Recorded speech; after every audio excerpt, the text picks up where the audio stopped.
Are you ready to go? Okay. I'd like to call to order the regular board meeting for Monday, March 14th.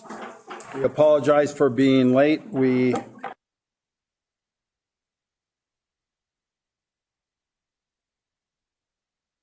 blame Pat Gallagher, I guess.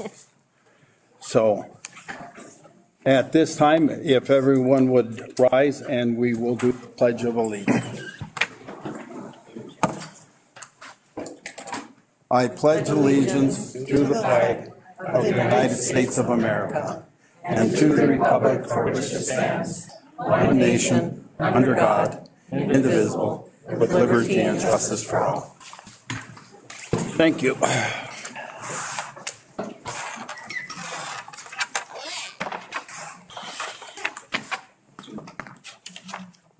For those that would like to follow along on our website, you can get the agenda in here at the meeting. I apologize that we ran out. We have copies of the agenda over at the table.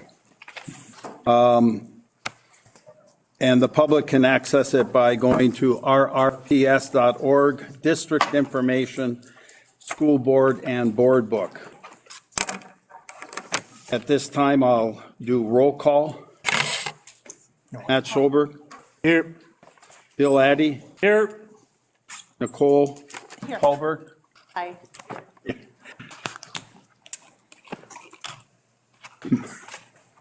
John Huhan. Here. Holly Sorkin. Yes, here. Tom Tamero. Here. Brandy Latiger. Here. And Tim Reardon. But it show that Stacy is missing this evening. She sent me an email and said that she might not be able to make it. On approval of the agenda, I have a slight change in it.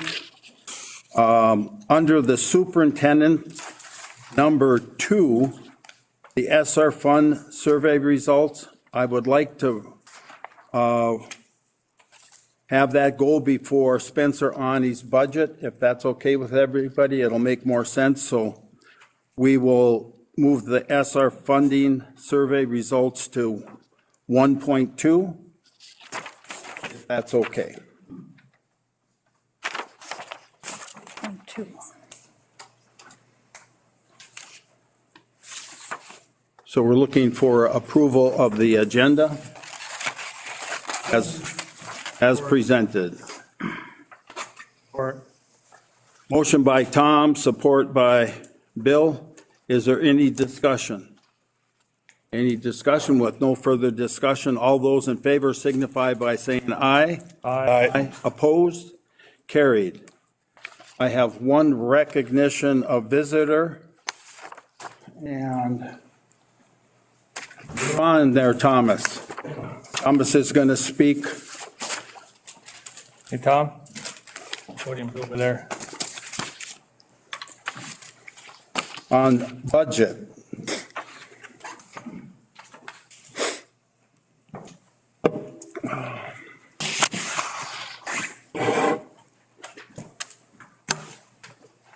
I'm Tom Walton from Evelyn. At a previous meeting, the superintendent mentioned 2 things. That COVID caused the increase in building material costs. That's simply not true. 75% of the cost of steel, wood, comes from procurement, processing, and shipping. 75% of those costs. Okay? And Joe Biden, as soon as he got in office, he killed the XL pipeline. Board Chair, this is political. Tom, can you keep to, I'm just stating a fact. I know, but it's turning into something political. Yeah. You don't want to do that? Well, regardless. And that took us from energy independence to energy dependence. And 2 of Obama's economic advisors have said that Biden caused that inflation. Okay?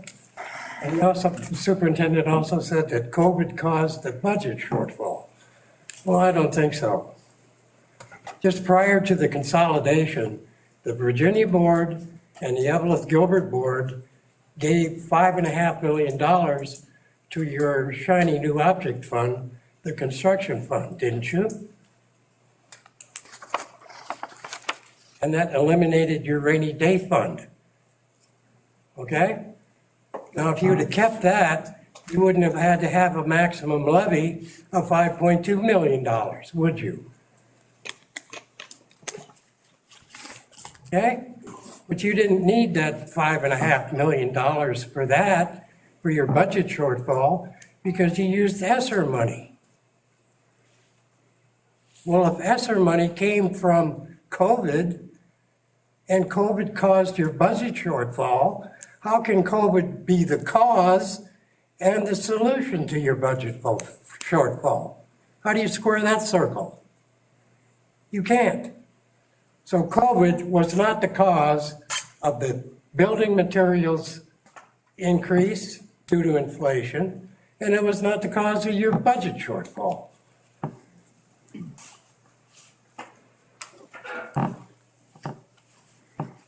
And now you've hired a lobbyist to try and petition the state to get some of the budget surplus that came from overtaxation. So you're trying to take some of that money. Okay, let's, you've had 3 minutes, let's wrap it up, Tom. So you're trying to take some of that money instead of give it back to the taxpayers. That's double taxation. And what about policy 206? Last time that was mentioned at a board meeting. Tom? It's going to go back to the policy committee. Tom, you wanted to talk about budget. Did that get stuck in unfinished business? Huh? You wanted, Under that, thank you, sir. decided to do. You know there's problems with it. Thank you very much. Tim, we had another request for visitor input on an agenda item, and I don't see that No, and why are you not allowing that? because the person was not specific on what they wanted to talk to, and they missed the deadline. You said 4-point payment of the bills. I'm not going to discuss that. I made the decision, and that's what we're going to go with tonight. I move to overrule the decision of the board chair, and let the person speak on the budget issue. What more? You didn't want to talk about the budget. You want to talk about 4.3, which wasn't the budget. She wanted to talk about bills. Payment of the bills, that's an agenda item. Well, I said budget, but payment of the bills, 4.3. Now, So we're going to move on now. Do I have a- Consent do I agenda? have a second or not? No, you cannot. I'm just saying, do I have a second? Any of these board members? Is there a second to Polly's motion to override? Is there a second? With no further second, although we don't even have to move on it. We're on item number 4, consent agenda. I would like to pull a couple of items for discussion. 4.18 and 4.19. And I just on 4.9, well, tell me when you want to discuss those two items. 4.13 is a resignation, and we will not pull that. We've done this. Discussion. We have done this before, and we don't discuss resignation. No right, a board member does not need permission to pull a consent agenda item. You are mistaken. And the Doesn't need a second and a vote. 4.19 Yes. has data privacy issues, and we will not discuss that. I didn't want to discuss that. You didn't even hear what I wanted to discuss about it. Said you wanted to pull 13 and 19. Discussion. You don't even know what my discussion is. You are way out of line. You don't have that authority. Read our own policy rules and you'll see. You cannot trump a board member wanting to pull a consent agenda item for discussion.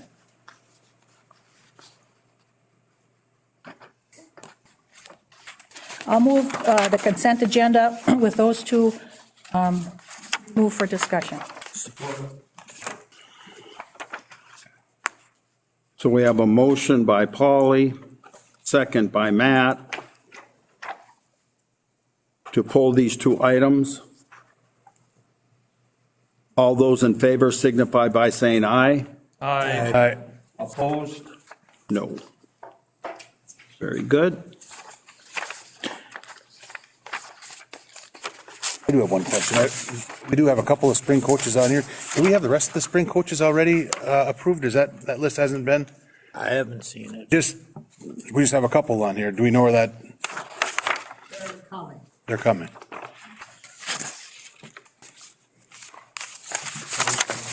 Started. Today?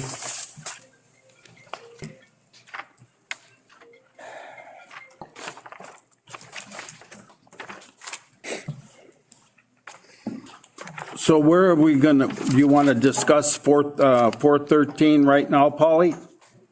Yes, and I forgot that I would like to, 4.3 also, payment of the bills. I discussed that 4.13. I just was wondering, we've got 13 and 14, and one is accept resignation for the purposes of retirement, but 4.13 is just the resignation of Kathy Larson as secondary teacher. Does that mean that she's not retiring, she's just resigning, and isn't going to go through the retirement process? Noel? I can answer that, members of the board. When people write their retirement letters or resignation letters differently, so what you see in the board, this is what they told us. Sometimes they say why they're resigning, sometimes they don't. And so what you see, the wording there is that we don't ask someone To specify. specifics necessarily, nor do many employees who are resigning want that to be a public event. And so what you see is what those individuals told us. And so beyond that, I don't have anything I say is speculation, and I'm not going to do this in the public forum. So that's what they told us. So from moving forward, can we, like maybe on the next agenda, when we have resignations and retirements, can you specify on the agenda here that they wanted to remain, they did want to remain, I know what I'm saying. Bill, there's a lot of people, they don't even want that. They want to go quietly, others, it's different. I'm just saying for the purpose of We will discussion at the look board. into that to see if we can clarify that for the board. Yeah. So, yes, fair enough. So what ramifications or what scenarios will or will not kick in for retirement versus resignation? I mean, there's a process and there's a, There is, but that's not our job. That's the individual person Right. to decide whether they're going to resign, okay. Whether they want to retire, that's their individual decision to start the paperwork. Some people resign and go to other work. Other people resign and go to retirement. That's not our job to do that. That's theirs. the other reason I asked, doesn't a retirement have an impact on our budget in a way? If someone resigns or retires, it really doesn't impact our budget. If they have a Unless payout or something like that Unless for, it's someone who has a contractual agreement, yes. because there's still language out for sick leave payout and buyout at retirement on the Evelyn Gilbert side, and so that will impact our budget. For certain individuals, yes. Okay, and I'm assuming without more information, just this to pass it without any, I mean, under the consent agenda, that's a question. So that might have an impact on our budget. But it's true, but I, as a superintendent, I'm not going to come to you and say someone is resigning, and oh, by the way, they're also due X dollars in payout. No, I didn't that say this that. morning. I didn't say that. I just know that there could be an impact. Right, but I'm not going to say that in public comment. Right. That's not the purpose of this. Okay, then number 19, I'm totally taken by surprise. It has nothing to do with the person, but I believe that shouldn't this go into a closed session so the board members can understand the reason for this? And then we wouldn't be, we don't want to give confidential or private or personal information. And I don't think that's right for that to be on the consent agenda without discussion and without a It's a separate. matter of separation. When I retired, Yeah. I made my own. Yeah, it's nothing against you, but this is a legal document with a payout, and I just kind of like to know why.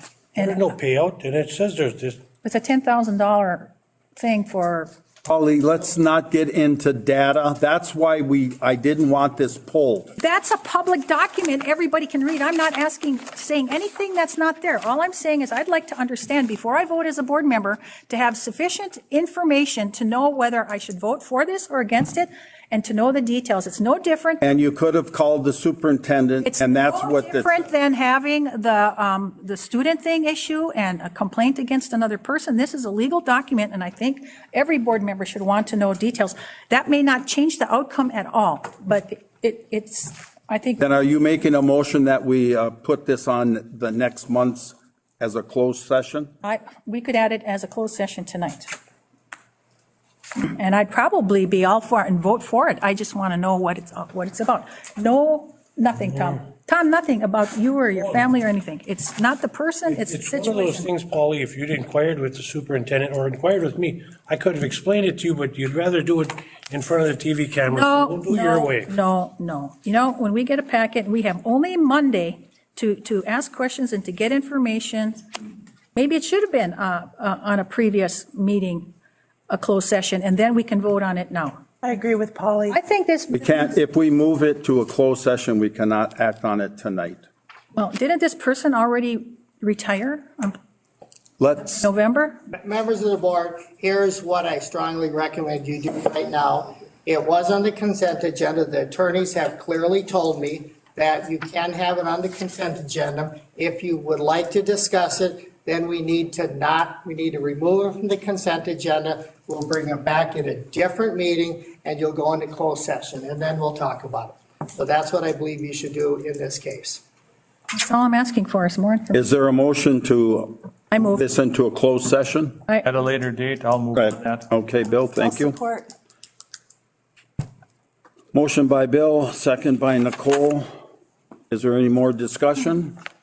I did also contact the superintendent today in regard to the resignation of Kathy Larson, because she's been an employee for many years, was a teacher of mine as well, and I would like to give her a proper send-off, as quiet as she'd like, but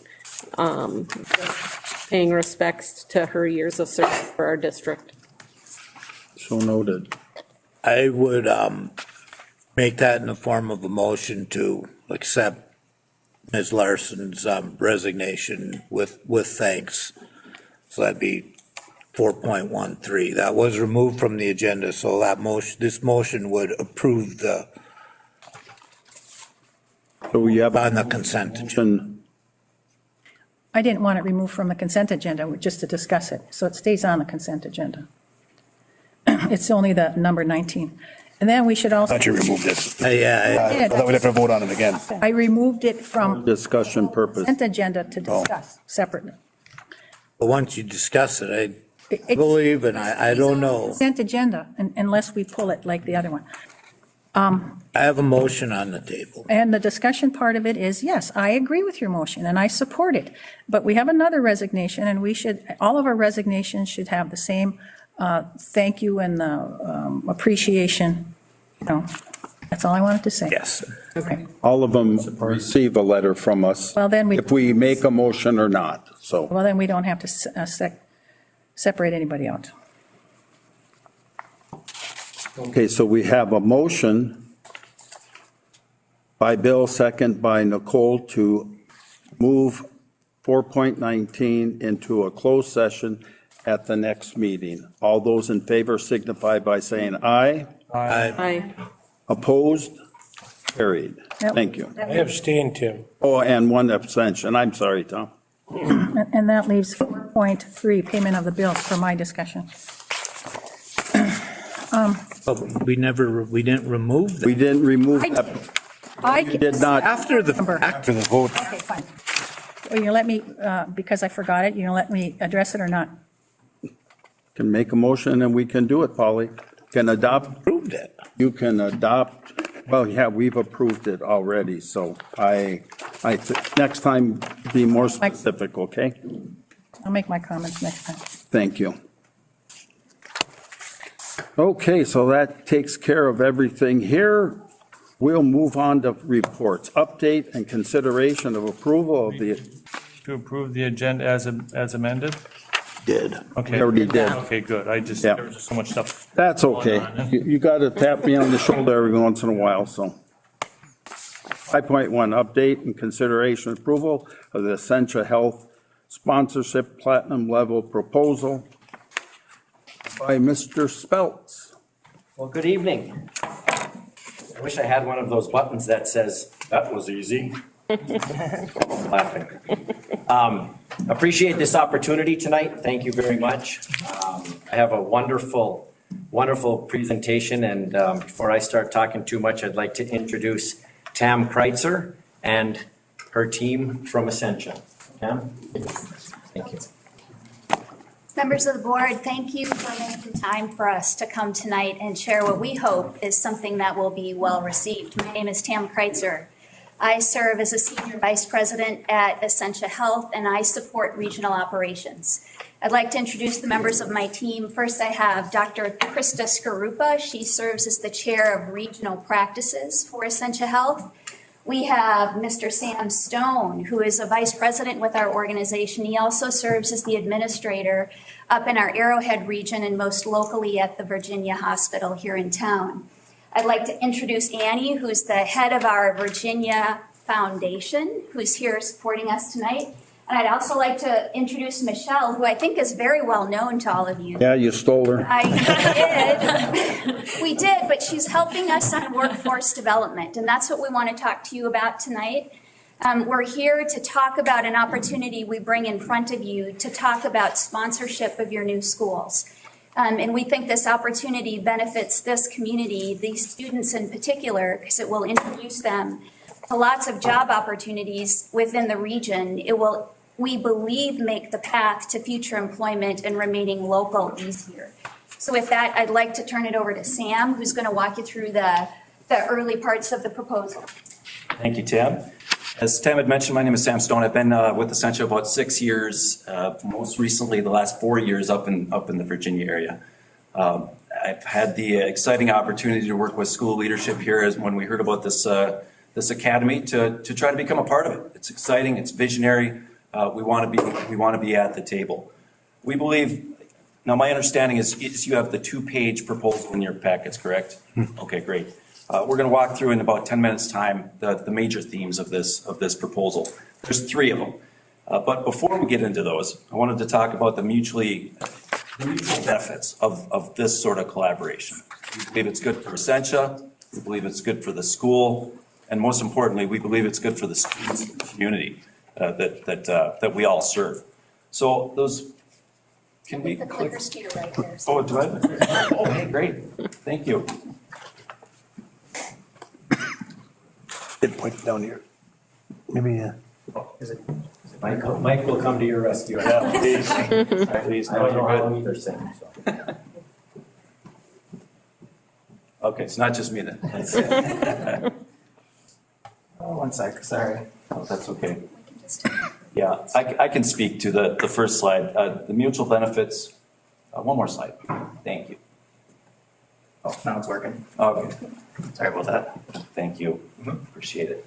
Perfect. Mutual benefits. You see in the packet there's a number of them called out, but we're just going to focus on the key benefits of this.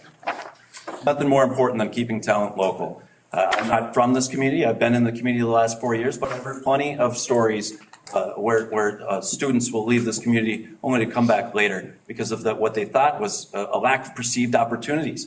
That's the whole point of this proposal, is to really get exposure to the students at a critical age, at a critical time in their career development as they look to the future, get them exposed to all these opportunities that are in healthcare. We do that through increased awareness of local healthcare opportunities, and there's going to be a lot more on that in the next few slides here. We also want to be at the table to support the academy development. So I'll be honest, when I first heard about the academy 2 years ago, I had no idea what that meant. I'm still evolving in my understanding of what the academy means. But the more I learn about it, the more excited I get. This is a great opportunity to really inform students of all the opportunities they have right in their own backyard, right, to affect that first bullet point there, to keep them local, to give them hope that there's a fabulous career paths right here and I know that I'm a little biased here, outside of just mining, right? There's so many opportunities in the healthcare field, and we're experiencing such a critical shortage of talent in the healthcare field, the labor market right now. No better time to get this proposal operating and implemented in this community.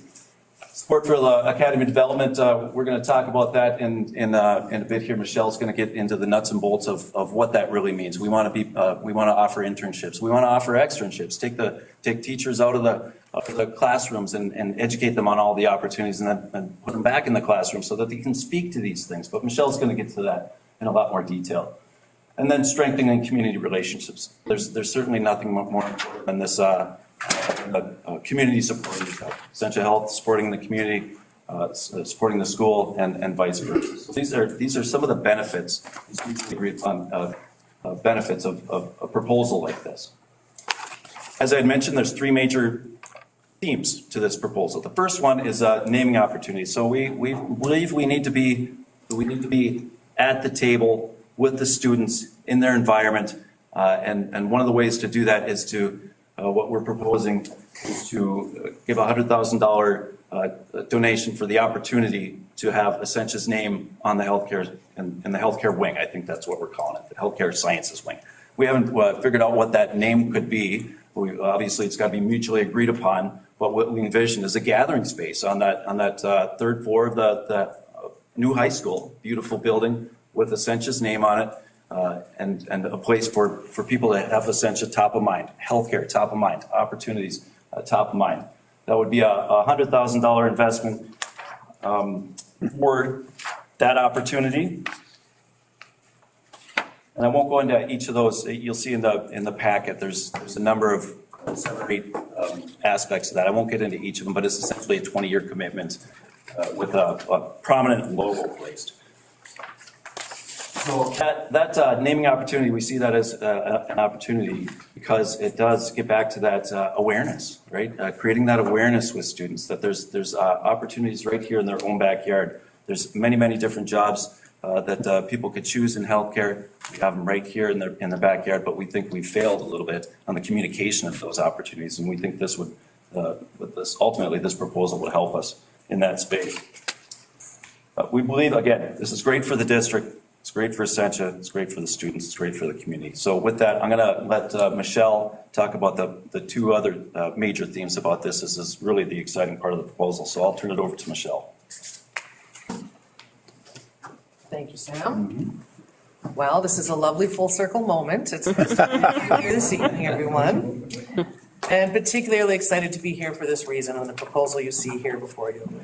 Sam talked about the donation for the district for the naming opportunity, but what the balance of that proposal represents is really a true partnership to help get the Academy School off the ground. And that's just it. Essentia really does want to be a partner in every step of the way through this process. So first of all, and will it work for me? Yes. Curriculum and career readiness. You already know that one of the foundations of this new high school is applied curriculum. And being able to demonstrate to students how what they're learning within the walls of their school applies to the world outside. And so what we'd like to do is partner with you on connecting your staff to people in healthcare within Essentia who can really help them understand how their core subjects are used in the field so they can develop those applied lesson plans and really make their content more meaningful to the world of work and healthcare specifically. Sam mentioned teacher externships. This is a very important part of really the whole academy development process, that teachers really need to understand what's happening in local business and industry. And in our view, the best way to do that is to give them some firsthand experience. So we'd like to give the opportunity for teachers to come in and shadow different individuals and really learn about how the healthcare industry works. This is a massive industry with a ton of different opportunities. I think last time I counted, there were something like 46 different healthcare occupations, totally distinct and different healthcare occupations right here in Northeast Minnesota. And that's not to say across the state and across the country, there are even more. So it's really a lot more than most people think.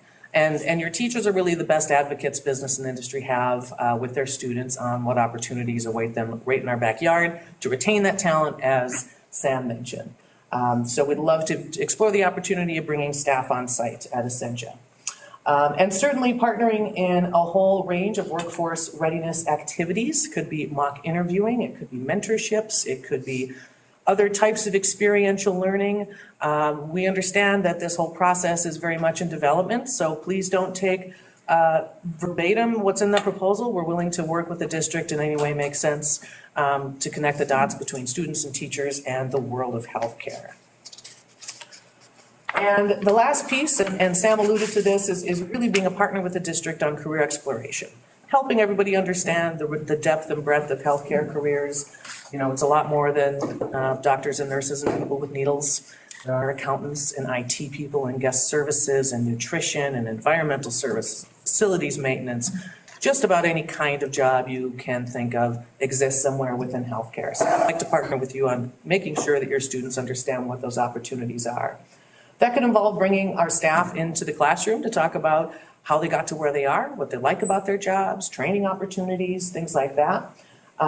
Acting as mentors or advisors for any student-based projects. I know that that's another piece in development here, is a lot more project-based learning for students. And in any way that we can be of assistance to that by bringing people from industry in to help with those projects or advise students, we're more than willing to do that. And support for various student clubs and events. So there's a national student club called HOSA. It stands for Health Occupation Students of America. It's a very well-known student-led healthcare exploration group. We'd love to work with the district on getting a HOSA chapter right here at Rock Ridge. There are a number of other different student events out there, like Scrubs camps, which typically happen in the summer. They're actually doing them virtually right now, but it's another really great way for students to more informally explore healthcare careers. And there's anything that we can do to provide assistance in developing the academies, from sitting on the advisory board for the Health Science and Human Services Academy to working directly with teachers and students, as I mentioned. We're just very happy to do so. This is really a tremendous opportunity to partner with the school. And so with that, if there are no questions, I'll turn it over to Dr. Skuluba. All right. And so I'm excited to share that we believe the most exciting part of our commitment to Rock Ridge is actually in the form of tuition support funding under our Education to Employment program. This would be for Rock Ridge students seeking post-secondary training in our high-need healthcare occupations, such as our technical positions of radiology tech, laboratory tech, surgery tech, respiratory therapy, and many more. We will provide a tuition support of $30,000 a year for 10 years for these Rock Ridge students. Students who will benefit from this resource will commit to working for Essentia for anywhere from 1 to 3 years.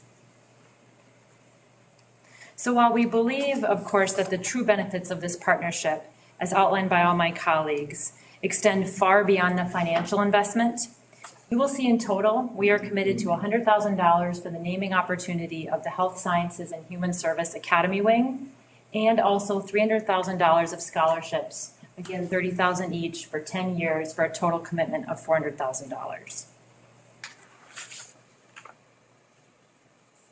Not gonna let us wrap up. So with that, I think there it is. So we are, we got a couple final statements, but we are here to take any questions you have and engage in any discussion or dialogue you'd like. I have a question, and thank you for the contribution. It's wonderful, great to have you here. Thank you, Willie. The question I have, though, a couple questions actually around the scholarship commitment. So it's 30,000. I mean, how many are you anticipating that to be per year, number one? And then number two, you talk about a commitment on the back end for 1 to 3 years. Just getting through my third in college, I know that they frequently say, I want to be a radiology tech, and that might not be look so good at the end of the second year of college as it did going into college. So I'll do the best I can to answer those questions. So first, in terms of how many scholarships will it be, depending on what our high need open positions are, so much like you're transforming how you're preparing your students, we also have to transform how we find our workforce. And one of the things we're discovering is we need to go upstream. We need to introduce these concepts early. So Where our biggest gap or high need areas are will determine the focus or the priority areas that we want to fund in any given year. And because those areas have different price tags attached to them, it's difficult for us to articulate it will be exactly 10 scholarships or 20 scholarships. So it will be focused collaboratively with your administration to provide opportunities that mutually benefit Essentia and our open jobs, but also provide opportunities for students. One of the ways we get people interested in these opportunities and remove the financial barriers of getting additional education is we provide these scholarships. In order to provide those scholarships, we're also looking to create stickiness with Essentia. So we want to engage and create a pipeline for our workforce in the future, which is why we ask for a length of service commitment after granting the scholarship. Have I addressed your question? Yeah. That's our approach. I have a follow-up question to Matt's. So for the student post-secondary scholarships, would that be limited to seniors, or what year, like sophomores and juniors or seniors? Because sophomores and juniors are still minors, and would you reserve those scholarships for 18-year-olds and up? I think as we envision it right now, my assumption is it's going to be seniors who are looking for post-secondary opportunities. That said, I think we want to continue to work with the administration to make sure that as opportunities change, as how we train individuals change, we're doing many more things at Essentia where we're doing on-the-job training. So rather than incurring post-secondary debt or fees, we're bringing people into our places of work and we're training them on the job, developing apprenticeships. So again, we're interested in being innovative with you to try to figure out how we can offer opportunities to the local students, building career pathways for them, but building a workforce for us as well. No, that's a good opportunity for those students who, are interested in that. But how do you envision handling the scenario that Matt described if you get into a program and the student defaults, so to speak? The way those programs currently work at Essentia, we offer scholarships for people on the job. And they would have to pay that back over a period of time. So it's a prorated payback period. So let's say I ask for a 2-year commitment, somebody stays for a year. So we would put prorating in there in terms of coming up with a reasonable payback so that we could continue to fund the program for additional students. Maybe somebody wouldn't have the means to pay that back, and then that might be a problem. But all nuances will work out in the future. yeah, no, it's a win-win for both sides, but some of these things could happen. And then the teacher externships, would that be like during other than teacher contractual contact days and times, like say during the summer months, or what? Or would we be talking about them taking some staff development time off or substitute teachers? Normally, Polly, teacher externships do take place during the summer. Yeah. But there again, that's a place where we could explore some flexibility and whatever works within the constraints of the contract and the teachers who are interested in participating. And I would say that about all of these things that we're proposing is that there is a great degree of flexibility and customization that we'll just have to work through as things get off the ground and just figure out what works the best for both sides. Yeah, I know that could help with the teachers bringing back that information and expertise to their students. But on the other hand, if they're gone from the classroom, okay, you got my. I don't think that would be the case. Okay. Questions? Any other questions? Tim, I'd like to move ahead with 5.1. I'll support. So we have a motion by Bill, by Brandy. Is there any other discussion? Any other discussion? I just think it's a great opportunity. I like all of what I heard in the presentations. I like that hosted group. I like them being on the advisory board. I think it's a benefit for our students, sure. Agreed. I think it's wonderful. This should be a roll call, shouldn't it, Tim? Oh, yes. Thank you, Tom. Roll call vote. Matt? Yes. Bill? Yes. Nicole? Yes. Brandy? Yes. Tom? Yes. Polly? Yes. John? Yes. And I am a yes, so it Welcome aboard. passes unanimously.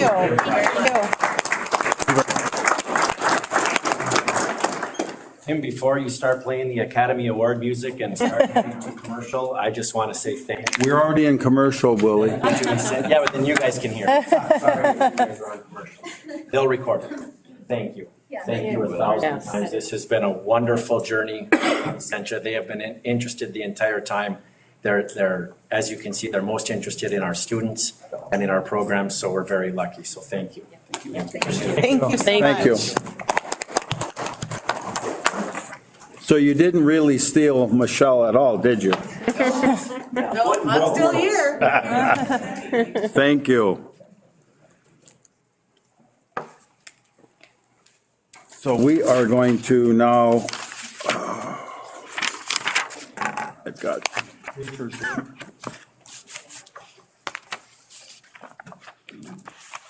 Have Noel do the ESSER funding survey results.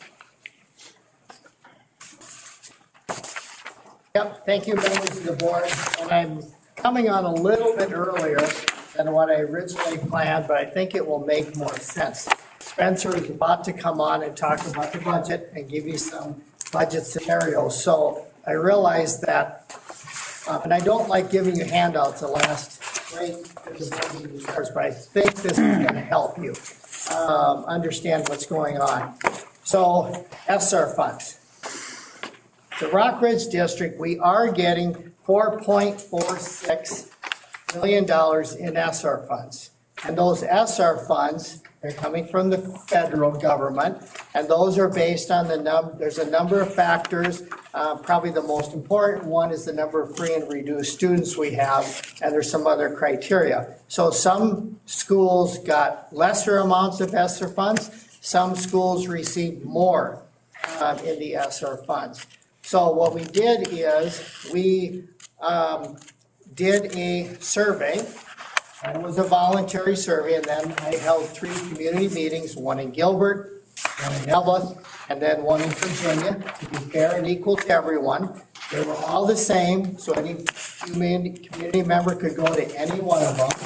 And so we gave, who did we give the survey to? Any community member who showed up took the survey. We also sent it out to all of our staff.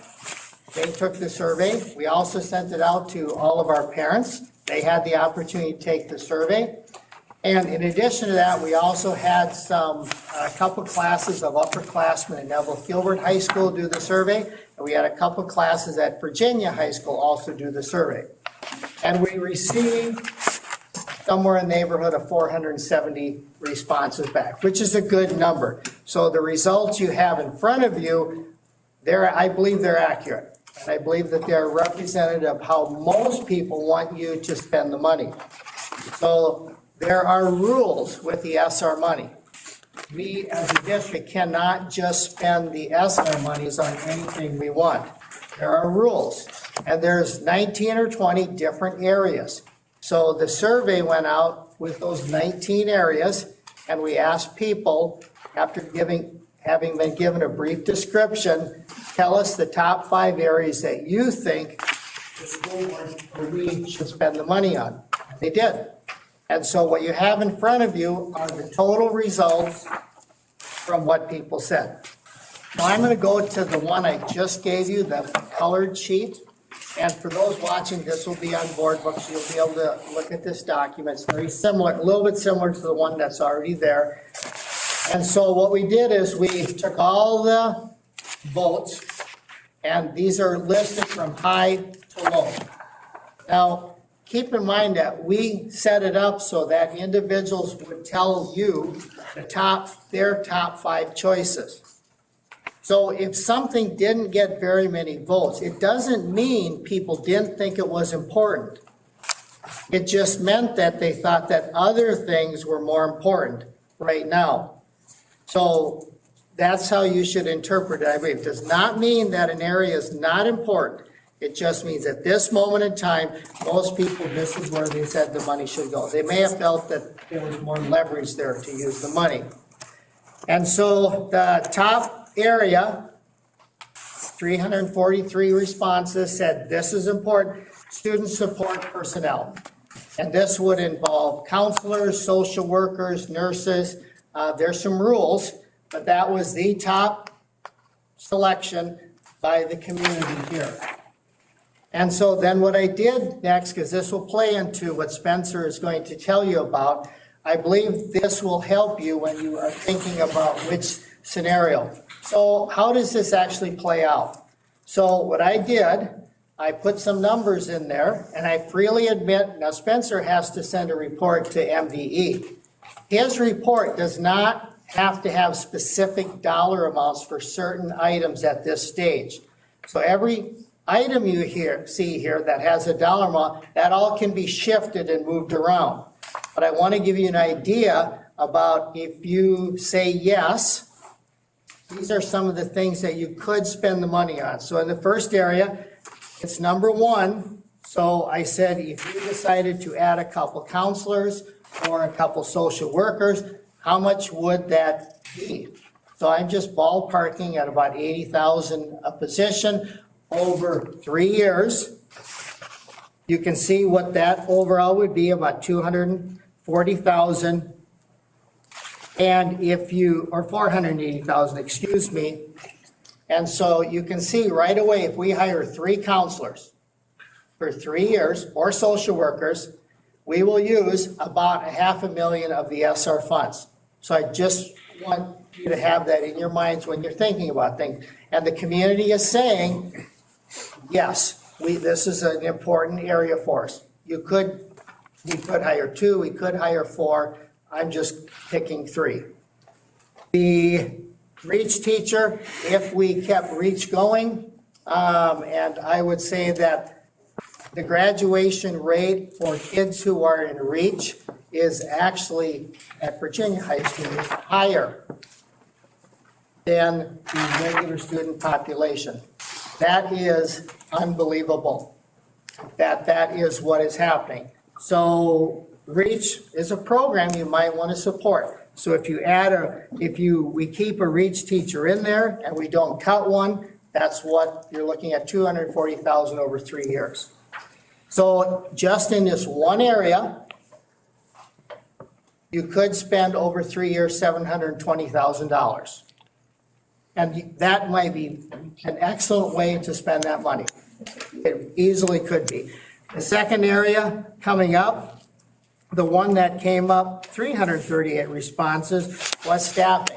This was a general area where the community said, yeah, I think we need to spend some of the ESSER money to keep class sizes low. We want you to spend it on staffing. So you're either going to keep class sizes where they are, or you're going to try and lower them even more. That was the second big area that got a lot of attention.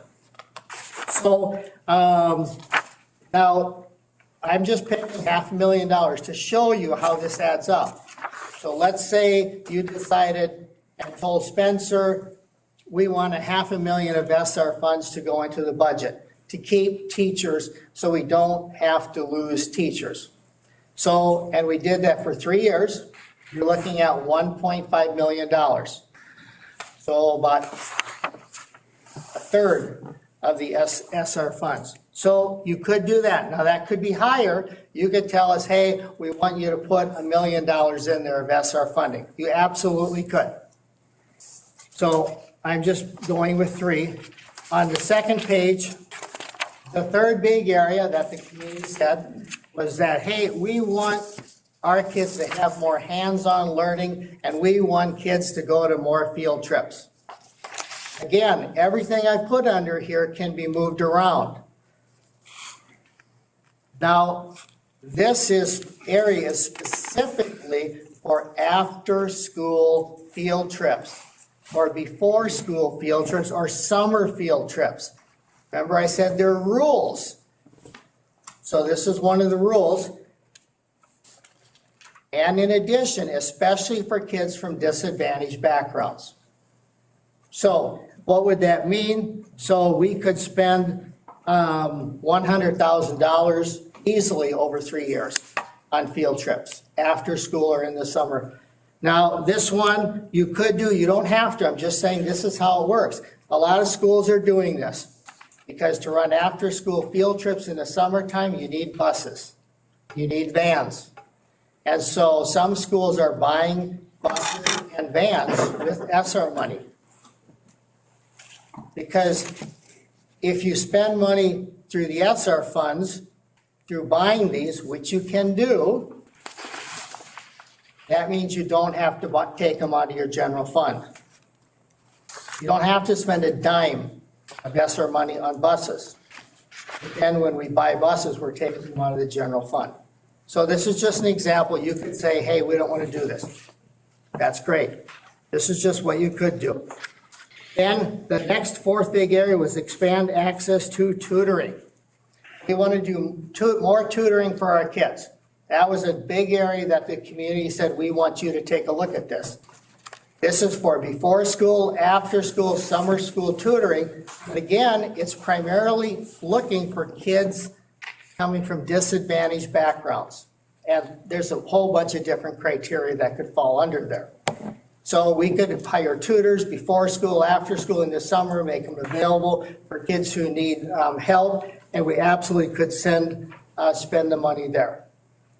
Easily, 200,000 over 3 years. You could say, we only want to do 50,000. You could say 400,000. For the purposes of Spencer's report, he doesn't need specific items, but we do have to identify the big areas. These are the big areas your community has identified. Now, you also could say, now part of this is the rules. The rules are very clear that this money needs to be spent to catch kids up, and especially for kids coming from disadvantaged backgrounds or kids through indigenous education. So I put in there, what if you added money to the Indian Ed program here? So the tutors worked more with the kids. They were here longer periods of time during the day. You could easily spend 100,000 in that area over 3 years. In addition, because REACH has been so successful, you could tell me, hey, let's put one para in there. Well, over 3 years, that one para could $100,000. Easily could be around that cost. But that could be a really good use of the funds. So you could easily spend 400,000 there.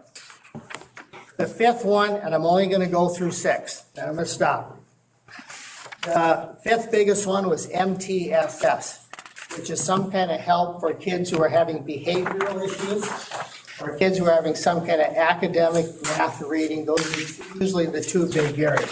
And MTSS is a way to try to intervene with the kids earlier so they don't struggle for years and years. So it's all set up trying to do interventions with the students. Faster, earlier, more thorough, so you don't have to do some of the things down the road. But here again, there's rules. We need to spend those funds on kids from disadvantaged backgrounds or kids who are struggling. We can't take this money, for example, and create an AP course for our kids who are already A students. So if we did that and we did a bunch of things with speakers, I can easily see us spending $300,000 because we would need to train all staff, paras and teachers. Easily could spend that over 3 years. You could say we don't want to do that. That's fine. You could say we only want to spend $50,000. Last one, this is the last big area. Full service community schools. You did have people who are interested in this area.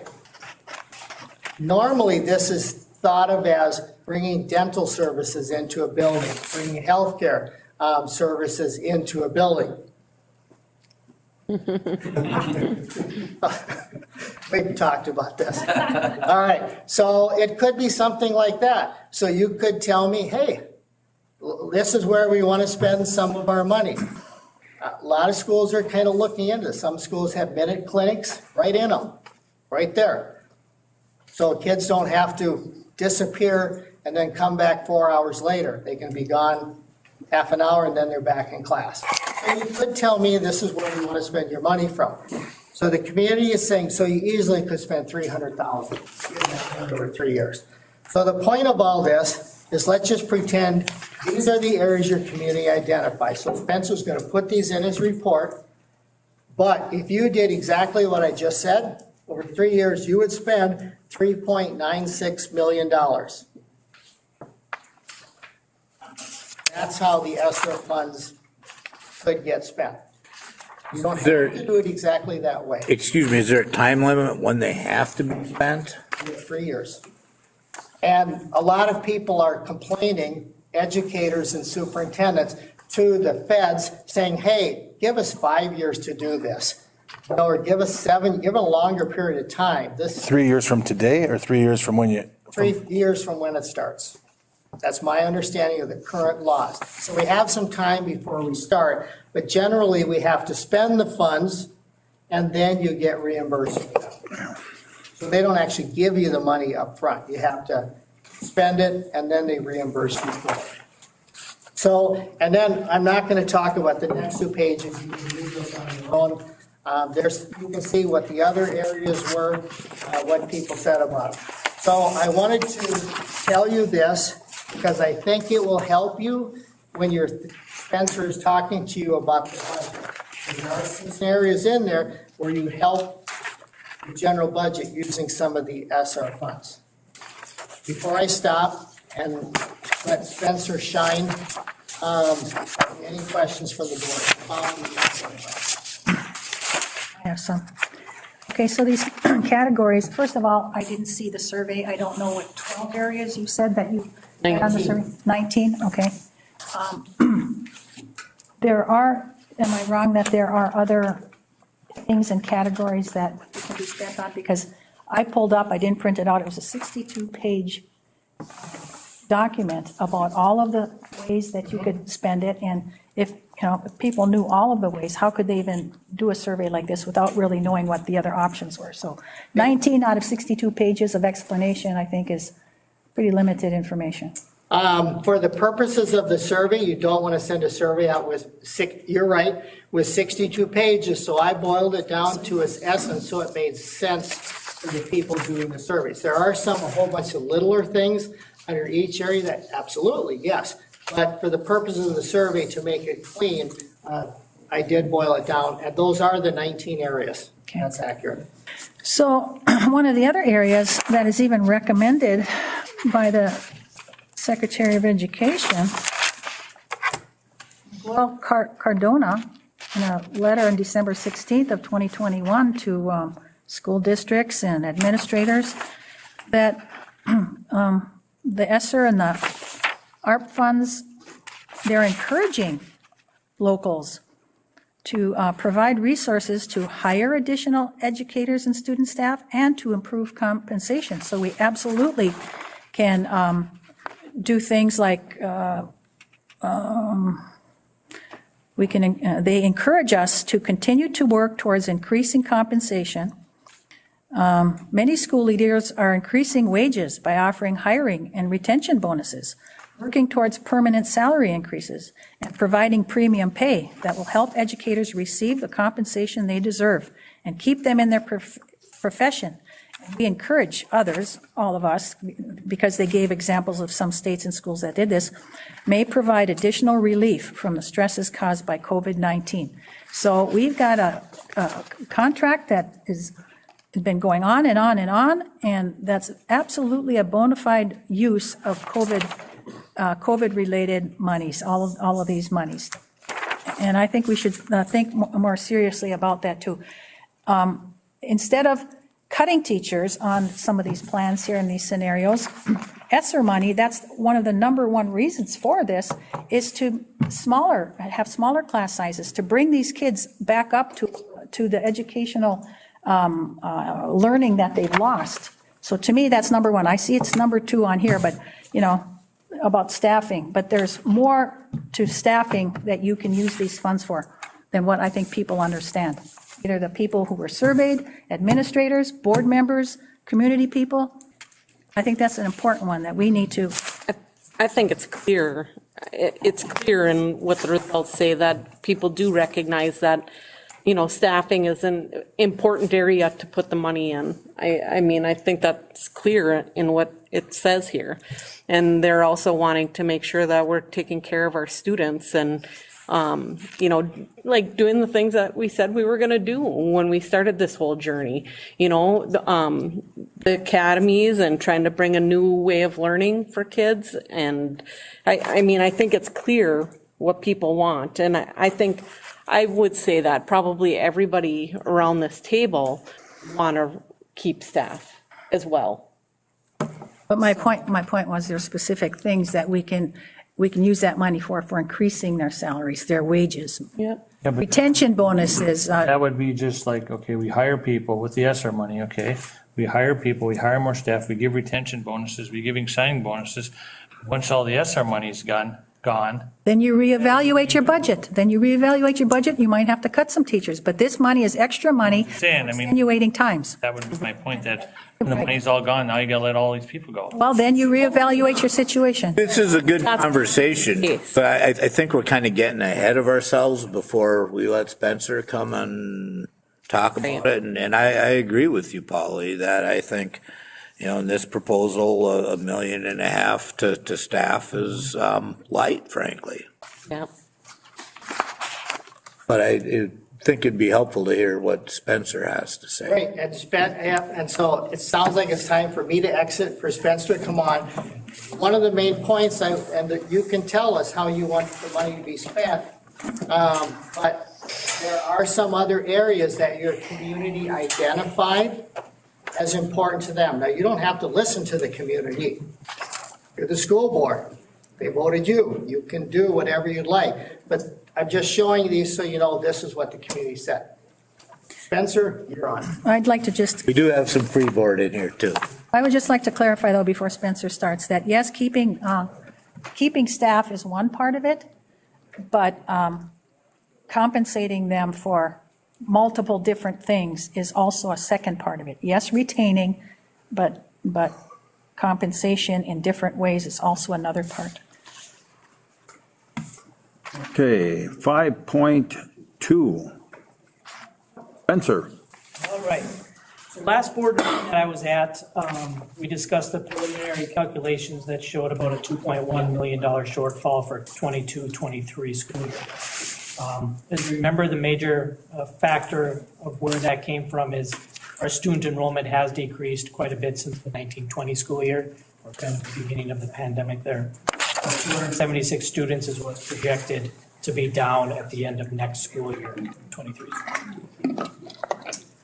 So at that meeting, I was asked to come up with some options or scenarios of how we could combat this 2.1 million. So that's kind of what we came up with today.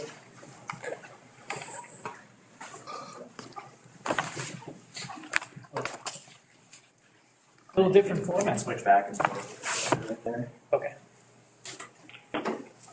Which one do we have up here? Okay, I see it. Bill, So this looks a little bit different than the one in your packet, but it's the same. it was just to get it to fit on there, so it's all the same information. We just had to rearrange it to get it to fit. Okay, thank you. So for these three examples, they're all the same format, so I'll just talk about the format first and then get to the numbers. For class sizes, I would have you focus more on the total K-6 average than the individual grade level for the purposes of what we're looking at today. For one, we've had some split grade classes this year because of distance learners, so it's skewing the grade 3 through 6 slightly. And then for the what-if scenarios that are on the bottom, I just moved teachers into different grades to show what it could look like if we had to reduce that many staff. Of course, the principals and administration would have to look at that and figure out which grade level that would be.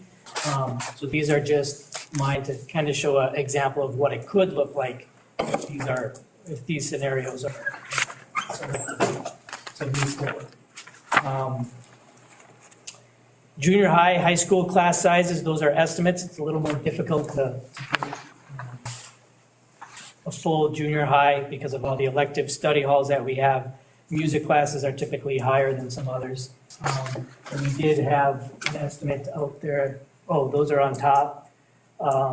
Right now at the junior high, it's about 26 in the Evelyn Gilbert Junior High, and just under 21 in both the Evelyn Gilbert High School and EHS.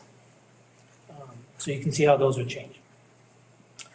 And then in order to kind of come up with how we're going to tackle this 2.1, we put some dollar amounts in different categories. For instance, elementary teaching staff, secondary teaching staff, administration reductions, AFSCME reductions, to come up with the total dollar amount. And then the remainder of that to get to 2.1 would come out of the ESSER funds, which Dr. Schmidt just talked about. So those are the different scenarios. These aren't the only three scenarios we can look at. If you want something different than that, we can certainly do that. But the hope is after tonight that we kind of have a direction so that we can go into it and get specifics on these, meet with the principals to say, okay, we have to make reductions by this many dollars. Let's look at it and get some names behind that so we can kind of move forward with the budget. So this first one, you can see this would be if we said we're not going to use any ESSER funds. We're going to use the 2.1 to make reductions. So this would entail about 8 to 10 elementary teachers, 10 to 12 secondary teachers, 2 to 3 administrative positions, and then several AFSCME, a couple custodians, a couple clerical, a couple pairs. Like I said, I don't know exactly where those are going to fall. Department heads would have to help with those of where those reductions could happen. So that's just kind of a scenario. That's what it would look like if we had to reduce the entire 2.1. Excuse me, Spencer, the 2.1, that's the projected budget deficit given our assumptions as far as enrollment. And that's also the projected deficit. I mean, there is a contract to be settled. I mean, what's the assumption on that? The assumption is that is what we put in last year at the 4.81%, what's being negotiated at this time. So depending on where that falls, that could affect this as well. What's happening down in the legislature could affect this, whether we get additional funds on the per pupil, of course, that would help us. But at this point, these are the assumptions we know. Things will change drastically probably between now and the end of June. We have to Each percent, and as we hopefully have a contract settlement soon, each percent above what we're projecting would amount to. Do you remember exactly what that dollar amount was? I don't have it written down. 150,000? 150 to 200,000, somewhere in there. So that obviously could affect this. So that's if we took the whole thing in 1 year. I think what I heard today is we're looking at maybe lessening that in this first year by the ESSER funds that we just talked about. And are we still using the estimated savings from the Gilbert campus closing of 500,000? That's part of it, yeah. Yep, I'm still using that number. Yes. I saw a figure, just the Gilbert campus alone was going to be over $700-some thousand. Now we're using a 500,000 figure savings? That's the number I've been using for 2 years is the 500,000. I'll be honest, I don't know exactly how it's going to shake out between closing that building and opening up a new one. That's right. How much we're going to save on utilities. And then the Roosevelt will be closing. That's a savings? Yeah. Right. The Gilbert savings? I think we have to look a little closer on our savings too. Things that we can, That's all, yep, I agree with you. That's all part of this process. So kind of once we know where you're looking at the ESSER funds, filling in the gaps, then we can sit down and look at all of these things. I think that's a little soon, don't you think? That if we know what some of our savings are going to be, like John brought up the buildings, and we have some positions that we're going to be saving on that we will no longer need. What else? What other savings? Transportation costs we're supposed to be saving. We saved already with Michelle and Willie taking on 2 jobs, and the Michelle $100,000 a year thing. But that's already. Yeah, we've got other. That's already figured into this. And my only comment on this is, to be fair, if we're going to lay off staff, is to give them notice so that they can start looking, rather than while we decide, or while we figure out where we're going to have cost savings, or if we're going to use SR for any portion of this, we're leaving our staff in a bad way. That might be with a reduction. Spencer, do you have any idea, just a prediction, of how many more students could possibly lose by just moving the elementary from Virginia to Evlith? I mean, I've heard that number out there anywhere from 50 to 100 students. So we're talking another $1 million, right? It's a good question. It's a hard question. I don't have any data to say we're going to lose any. I don't think any of us have hard data that we know we're going to lose some. I've heard probably the same as you've heard, people in the public saying, I'm not going to send my kid over there. We live so close here. I don't have an answer for that. The estimate we heard. It's not projected in here. These numbers don't include any projection of us losing any students. The estimate we've heard in the budget meeting a couple times is 50 to 100. That's the number that we've been told. Well, you can't help but wonder now, I mean, Mountain Iron is close to open enrollment. How many kids have already jumped and staying the year here and plan to go to Mountain Iron next year? And it may be just a 1 or 2 year thing until the academies are done, but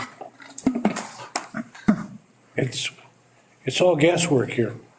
And if we're losing 276 students estimated, shouldn't we find out why they have left us? And if we could gain them back or others back? I mean, that's the opposite of, adding to your bottom line instead of assuming a subtraction and a loss. And, a lot of other things too that we could add to our bottom line instead of automatically assuming expenditures. We might not need as many business office people. If the Gilbert campus closes, there's a secretarial salary there. In a budget thing, you look at the retirees that we may or may not replace, the attrition, those numbers all add up. We do look at all those as well. They're all part of this.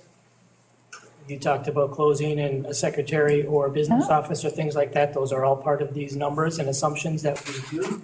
We look at all retirees when they happen and what. And that's all in there already? That will be part of the 2.1 that we have to. But you've already made those assumptions, like if. I have not made those assumptions. They're part of the 2.1 million that would come out of that. Okay. And like, we don't know if Kathy, she's resigning, and whether the Virginia Spanish teachers or foreign language teachers just absorb those things. There could be a position there. You're correct. There's all kinds of positions. That we're trying to learn how much that you would like us to reduce so that we can make those decisions. We can soften the bottom line in many ways by knowing where some of our savings are. I've asked Noel about where it happened to all the bond interest that maybe we should have put in our back pockets instead of spending it on the project. I don't even know how many millions of dollars in bond interest that we have. I don't even know. I think it was about 2.5. Well, it's 2.5 more than that. It's hundreds. Yeah, For the hundreds. purposes of the budget, you cannot use bonding money for the purposes that Spencer is talking about. It's a no-go. In doing the budget, you're in a tough spot. You are. No school board ever likes to reduce the budget that impacts staff. No school board ever wants to be in this situation.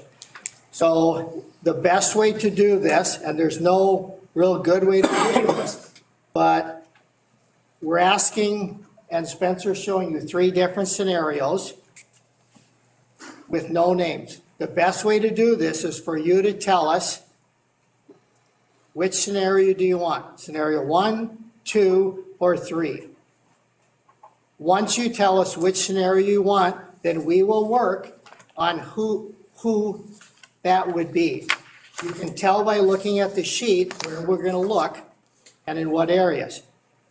Please do not ask us for names before you make decisions on where to do the budget. That will not work. So the cleanest way to do this, and it's an awful way, but this is how to do it the best way, is to tell us which scenario do you want us to do? We'll work on it with the other admin team, and then we'll come back to you, and there's some legal things we have to do, and then at a certain point, you will have the names in front of you. And you as a school board, ultimately are the ones who make the decision. But the cleanest way is you tell us which scenario you want us to take a look at. We'll do it. We will talk to people, so give people a heads up, because you want people, if they're going to not have a job, you want to give them fair notice so that they have time to look for a job somewhere else. I think that's the right thing to do. So you really want to let them know end of March. You do not wait till May, please. Do not do that. But Noel, we don't necessarily have to have any of these staff reductions, whether they're teachers or support staff. That's the assumption that we're at now, and we don't necessarily have to do that. If we look at our budget more closely of monies that we are going to be saving, we might not have to make these cuts, not even the least egregious one, the first page, so 1.1. We might not have to. We don't know that.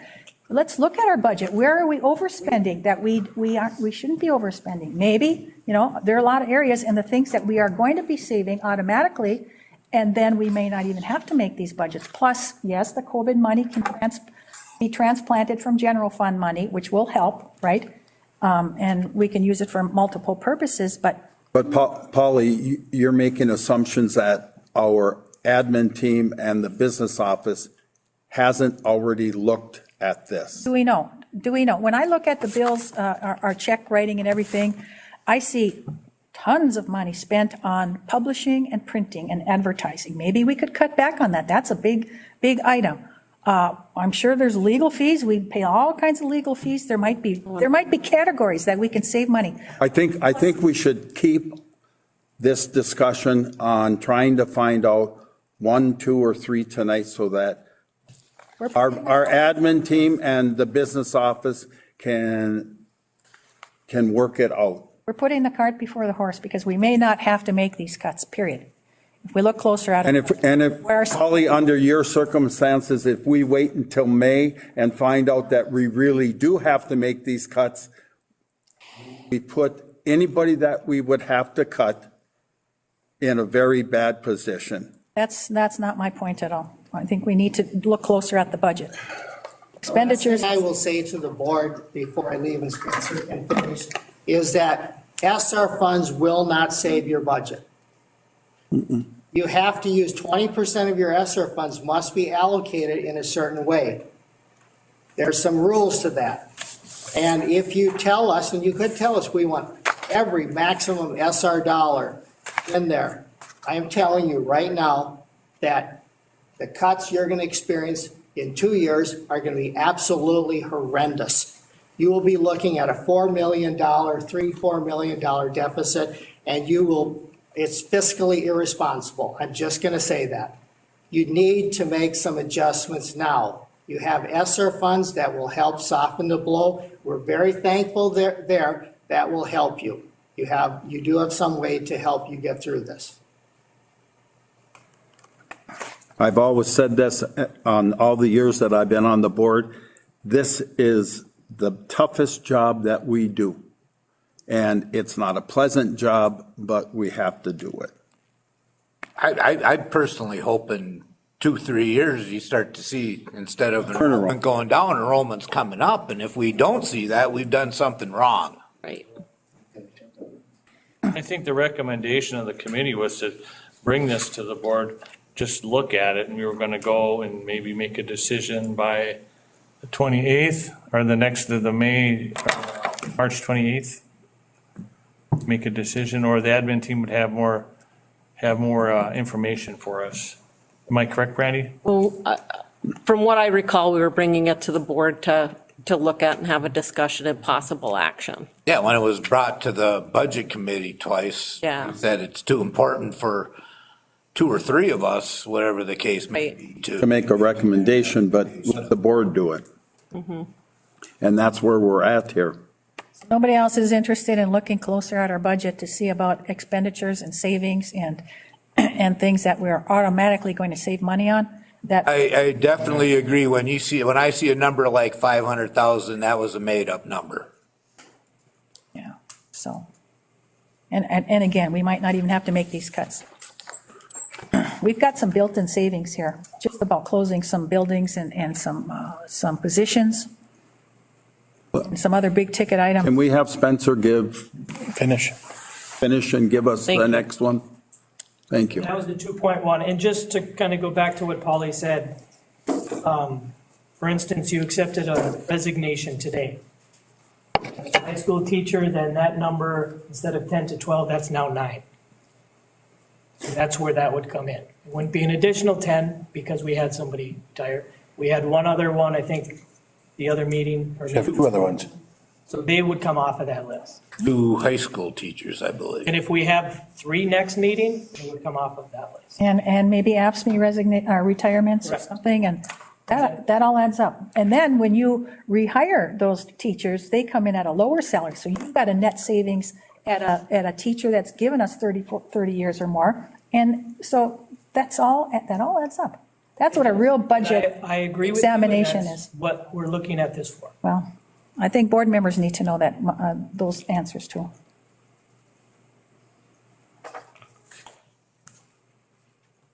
So here's the second scenario, would be, it looks very similar, but this would be if we used $500,000 this year. So that would mean we'd have to reduce 1.6 million. So that'd be about 5 to 8 elementary, 8 to 10 secondary, 2 to 3 admin, various AFSCME reductions to get to that 1.6. Can you tell us administrative reduction, 2 to 3 people? Is that some of that Like I emailed you today. Yeah, I mean. And I'll tell everybody again, I emailed everybody that same question. Good. I don't have any names to any of these. I was asked how can we come up with 1.6? This is a scenario. If you'd like to come up with a different scenario, please, I would love to. It's not fun for me to stand up here either and say that we have to make reductions, especially when it comes to staff. I think sometimes some of you think that's easy for us to come up here and say that. It's not. This is very difficult for everybody. I wasn't saying that at all, but when you say. It sounded like that, Polly. No, it didn't. Administrative. Hey, Paul, let's not banter, please. I'm not bantering. I have a question. I have a very pertinent question. Just for example, AFSCME reductions, 2 to 3 custodians. I'm thinking, are those retirements? Those could be retirements. 1 to 2 clerical. Polly, can I interrupt and then you can finish? He just said that if somebody retires, the number would go down. We've worked it into that. So then why do we have to ask that question again? I don't know of any retirements that are coming. Okay, If so they then do come, then they would come off. So then that's the answer to my question, is then it might just be cutting staff versus custodial retirements. That's a big, important question, and it's not inappropriate at all to ask. And administrative reductions, that's going to be worth 300,000. Well, somebody had to put a number to a position or a scenario. I'm just asking for the details, that's all. Yes, if you wanted to reduce by 2 to 3 administrative staff, that's the dollar amount it would be. And then if you told us to do more, then it would change the dollar amount. If you told us to do less, it would change the dollar. And then that's a deduction in the services or the duties that they have. Is that something that we can afford to get rid of, or the custodial, or the clerical, or the paras? More information. We don't have a choice, the way I see it. Will it disrupt our service? We have to make reductions to get our budget in line. We serve the students. Can we as a board just let Spencer get through? Yeah, let Spencer. Without any interruption at all? I just thought it's more pertinent to ask the question when it's being discussed than to wait till the end and then go back to it. So go ahead. So that's the 1.6.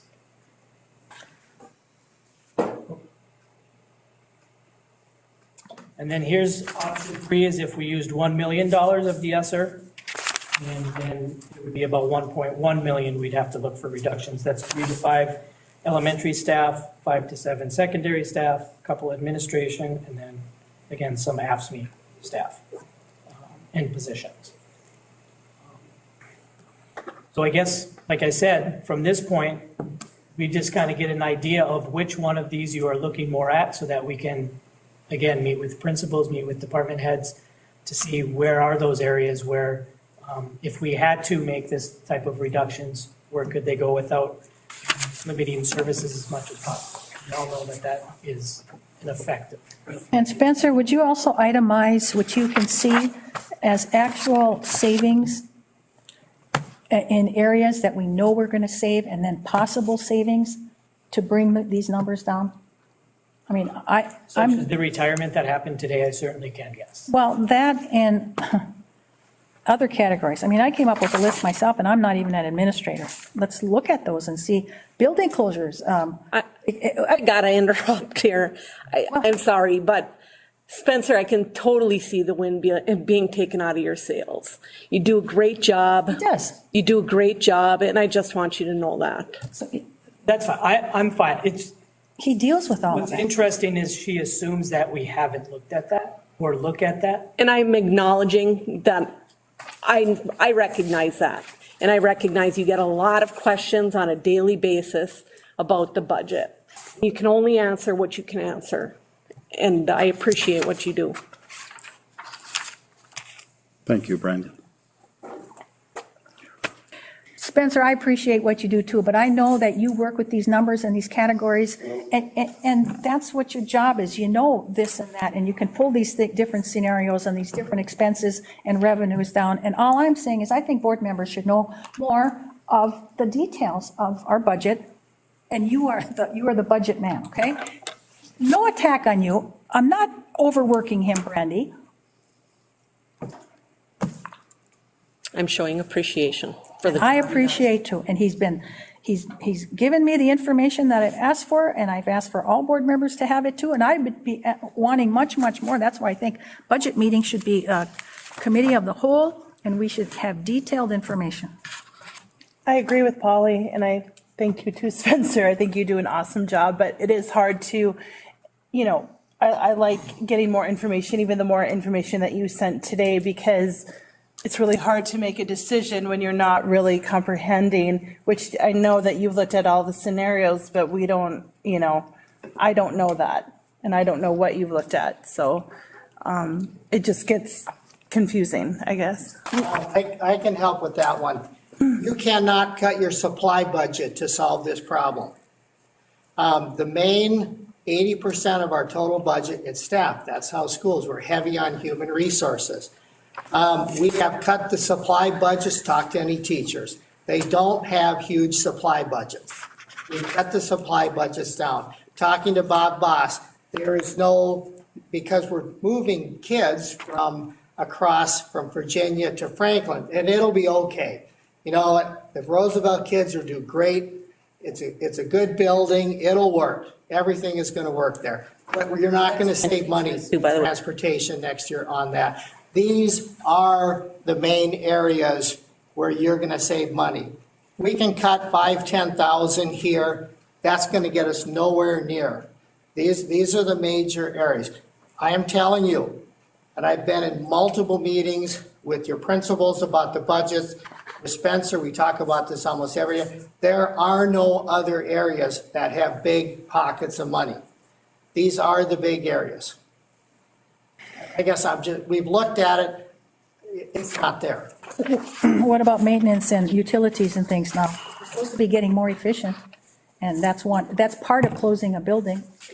It is, and I agree with you, we may spend on utilities, but we don't know that. Okay. We haven't actually moved in, and we can't present a budget on hope. No, but we've got. But we don't. 500 to 700,000 just for the Gilbert campus alone. Okay, we've got a fellow that we won't need anymore when these buildings are closing one by one. We pay him, he does a great job, a couple $1,000s, maybe twice a month to check our boilers and to do the electrical, whatever. We won't have that expense anymore. That comes to. $1,200 a month. How much? $1,200, Well, not $2,000 a month. it's right here, a couple $1,000s a month. And I have a run from Jeff Carey from back when we were just Evelyn Gilbert of how much. And we won't have that anymore. That's tens of thousands of dollars. All I can say to the total board is that this is our administrative recommendation to you. We just are asking you to tell us which scenario you want us to implement. I think, to that point, we had this showing $1.5 million of the ESSER monies. At 80%, you could go up to 3.8%. And I'm not suggesting that, but just to kind of get off center, I would just throw out there, I mean, we could move $750,000 a year from the ESSER monies and have kind of a hybrid between 2 and 3.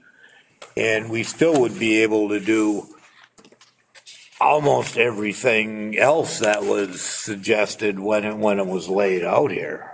The thing I look at is kind of like you are, Matt, is that if we make the cuts that we need to make and don't use a lot of the ESSER funds to supplement that, all those ESSER funds can be add-ons as we go forward for the next 3 years. In the other categories? Yeah. Yes, absolutely. So we're not spending all the ESSER funds to make it easy for us to make a decision. We're going to use some of them, and then we can use the remaining ESSER funds to supplement and make our schools better. As we transition into the new buildings and we see more clearly where the needs are, I agree. I mean, it's not like if we have $4.5 million, we have to spend $1.5 million a year. Could we transfer back like about 150,000 back into our general fund that we used for the teachers, what's that, extra time? That agreement that we had with them? Grievance? But if we use general fund money for that, that is totally an allowable ESSER money, because it had direct relationship to the kids and COVID and extra time and extra supervision. I mean, that took up 150,000 or more out of our general fund. I mean, they could be recategorized. I mean, this is what it's all about. Class size is low, ESSER funds, and anything related to that, and regaining their educational loss. That's what it's all about, really. Would someone like to make a motion on? I'll make a motion that we look at option number 2. Number 2, there's a motion by Tom to as a worst-case scenario. look at option number 2, which is what, Spencer, 1.5? Option number 2 is reduced by 1.6. And you have Oh, 1.6, excuse me, $500,000 of the. and $500,000. Let's go back. Is there a second? Is there a second? Chair will second, so we can have discussion on this, further discussion, and if no one wants to have further discussion, we could vote on it. I have a discussion. So this is ESSER 2 funds. What about ESSER 1 and ESSER 3? I know you talked about ESSER 3's not in our coffers or anything, but These are ESSER 3 funds. ESSER 1 3? and ESSER 2 were last year's, or ESSER 2 is this current school year Okay. funds. That's the 1.9 million. ESSER 1 was a year ago. Those have been spent.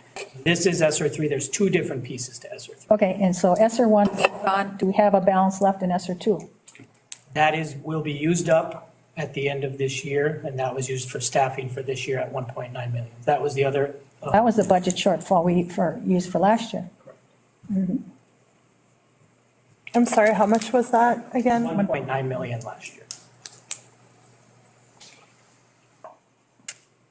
I would just like to see more money moved into the staffing section than $500,000 a year. I think we. I would support option 3. It's clear that the community wants us to spend the money on students and on staff, and we should put some of that money there. A lot of kids are struggling, and I do believe that smaller class sizes are what we've been known for, but also what our students need right now. Option 3 makes the most sense to me. You look at 276 students gone over the last 3 years, and that's about 10 teachers, and you're looking, 8 to 10, 7, whatever the numbers lie. I think if you have to make cuts, I think that option 3 makes the most sense to me. I agree. Or a variety or a derivative of that number, I guess, whatever works out, something close to it. So we have a motion on the table to look at option number 2, 1.6. Is there any other discussion? Is there any other discussion? No other discussion. All those in favor signify by saying aye. Aye. Aye. Opposed? No. Fails. We have 2 for and 6 against. I'd like to make a motion for option 3. I'll support. We have a motion for option 3, what is $1.1 million in cuts. That motion was by Brandy, second by Nicole. Is there any discussion? Just to clarify, that would entail taking 1 million of the ESSER 3 monies per year. Yeah, thank you, yes. At least for the first year. Yeah, for the first year, and, okay, My only comment would be that I think we're making an assumption of cuts that we don't really need to make, assumption that we need to make these cuts anyway, even in the least egregious one of number 3. okay. Is there any other discussion? Any other discussion? So what we are looking at is number 3, $1.1 million in cuts and $1 million in, correct, Spencer, $1 million in SR funds? All those in favor signify by saying aye. Aye. Opposed? No. Aye. We have a 6-2 vote with Polly and Tom voting no, and the rest of the board's present voting yes. We'll send that back to the admin team, them to put this. Thank you. Thank you again. Thank you. Thank you. Thank you, Spencer. Thank you.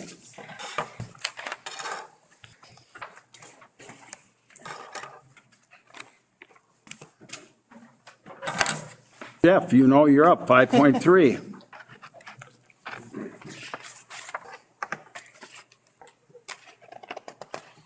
Well, Mike is getting that up on my first topic I'm going to talk about today. There was a request to see what furniture we had reused in the high school. So I'm going to go through that today, and I just wanted to mention while it's getting up the process for doing that. So initially I went around and did a photo inventory of all of the district's furniture. We went back and met with architects and decided what could be used. Couldn't be used, and obviously there's some newer stuff that we have, and there's some older stuff that we have, and it really wasn't about old or new. It was about condition and what, was it something I said? You buying? I'm just kidding. It was really about the fit, how it fit in with what we're trying to do, if the furniture worked, is the different rooms that we're had specific uses for. And then there were a number of areas that you'll see on here that aren't so public, that we were able to use some older stuff because it wasn't necessary to buy new. Hey, here we go. Perfect timing, Mike. So anyway, looks like the replacement value on what we did decide to use, and it's about 20% of all the furniture. Close to $500,000, actually. I know the number up there is 400,000. It's real conservative. But I'm just going to go through the floor plans so you can kind of see all of them that you see where it's faded out. That's all reused furniture in the dark green, new. So this is one example on level 1. in the North Learning neighborhood, you can see that one of the conference rooms, we're using existing tables. And then also one of the rooms, we're using some desks and chairs that we have. And that's a pretty common, you'll see through here, and it equates to about 20%. We're trying to do at least 1 or 2 rooms in each areas. So this is another example of auto shop, and you see lots of the white stuff, lighter stuff, existing stuff that we're going to be used. There's lots of great stuff in our shops right now. Some of this, just to distinguish the darker green stuff, that's going to be student desks, student work tables, and this whiter stuff that's actual equipment, and that's a different ballpark that we're going through right now. We're deciding what we're going to reuse and stuff that we're going to buy new, and then we'll come back to when that's done. Here's another example of that whole arts and innovation wing. So you have the metal shop down here and the wood shop is up there. This is on the bottom floor. This is inside the woods room. You can see the work tables and the stools. We're going to reuse those out of the Virginia shop. Music suite.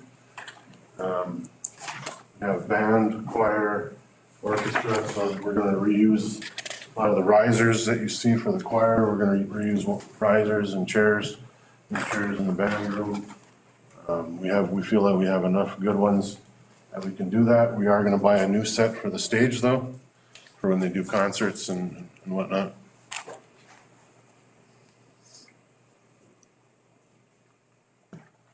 Go ahead and hit it, Mike. That one? All right, here's another, yeah, very good. So here's another example of North Learning neighborhood. On level 2, you can see most of the stuff on the north side other than the teacher's desks and a few other items will be reused in those rooms. Go ahead, Mike. South Learning neighborhood, same theme. You can see that on the bottom. In area 1, all that stuff is all reused. A little bit up in the group room there. Main commons, this is when you walk into the building, right up here. This is where kids will be eating lunch, so most of what you see here are lunch tables. We did identify a number of good round tables that we have to be able to reuse. There's also quite a few chairs in there that we'll be reusing, but a lot of the tables you'll see on the outside are, because it's different, there's going to be, this is more of a booth style, restaurant booth style here. And these are high chair tables here. And facing that window, those are more booth type things here. So stuff that we didn't have. Admin area, here's another good example. So the stuff in the welcome area, the place where the public will come in, conference table, that will be new. But all the other stuff, we're going to reuse the desks that we currently have. We feel like we have enough good desks and that will be sufficient.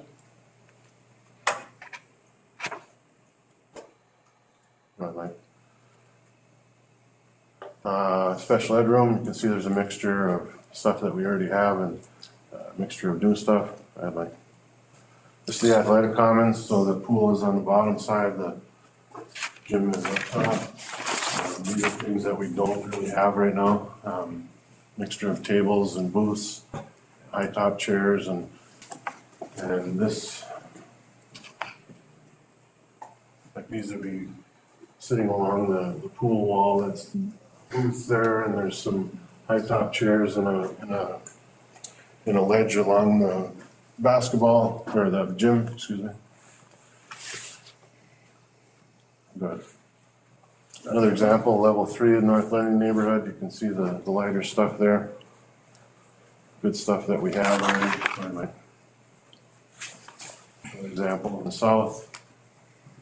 So you can see that pretty much 2, maybe 3 rooms that we're reusing furniture and buying new and the rest of it. Go ahead. This is the media commons. This is the area that's overlooking the area. So the entrance to the building is right here. So this is where all of our books and soft seating, relax area for kids to work and collaborate. a lot of that stuff that we just don't have right now. We don't have those kind of areas, so we had to buy new. But counseling area, we do have a number of tables and individual desks that we can reuse. But some of the more group rooms and that, we did end up having to buy some tables. Go ahead, Mike. Is that the last one? That's the last one. All right. So there you go. If you have any questions, I'm impressed, Jeff. go ahead. That's 20%, so only 80% of what we have was garbage. That's not bad. Sarcastically? I don't know how to read that one. I don't either. Yeah. Good one, Tom. Any other questions? Thank you, Jeff. Thank you. Yeah. Thanks, Jeff. I'm Thank still you. up to the next one here too. We'll go on to the next one. Thank you. He is the next one. Yep, he is. He's the next. So you're probably wondering what this one's doing on there for the 18th on the board agenda. So I'm gonna talk a little bit about where we're at as far as the manual arts building is and throw a couple of options at you and see where it goes. So anyway, back in January, if you remember the last time I was up talking about this, the city did submit the environmental assessment worksheet to the state monitor for review and comment. That was on January 3rd and it initially ended that first week of February. We found out right around that time that the city did not post it properly, so they had to put it back in the monitor for another 30 days. And that 30 days was just up. Last Thursday. Yeah. They did end up getting about half a dozen comments. Most of them are the city's responsibility. There's one that does concern the school, and that was from the Historical Society. They are requesting that the district come up with a historical mitigation plan. What that means in plain English is we have to figure out a way to preserve something in that building so that it can be on display and people know that the history of that building. For instance, we could take pictures and just have a place to display them. We could take the monument sign out of it and place that somewhere. We just have to be real specific about what it is we're going to do and where it's going to be and who's responsible. Not that big a deal. So at this point, we were in a budget meeting the other day with Kraus Anderson, looking at the North Star Elementary, and you're all aware of that situation, and we were looking at means of maybe having to lessen some of the value engineering that needs to happen there. Right now, we're looking at about $200,000 we're going to spend on demoing that manual arts building, and just throwing it out there. Do you want to? Couple options. Do you want to not demo that right now? Actually, I guess the first option is to continue with the plan, and that is to demo the manual arts building. We have bids on it. We will get through the EW process and we can continue that. Another option would be to wait on the demo of it and spend that money on North Star. And I guess the third option would be to not demo that thing at all and put it back on the market.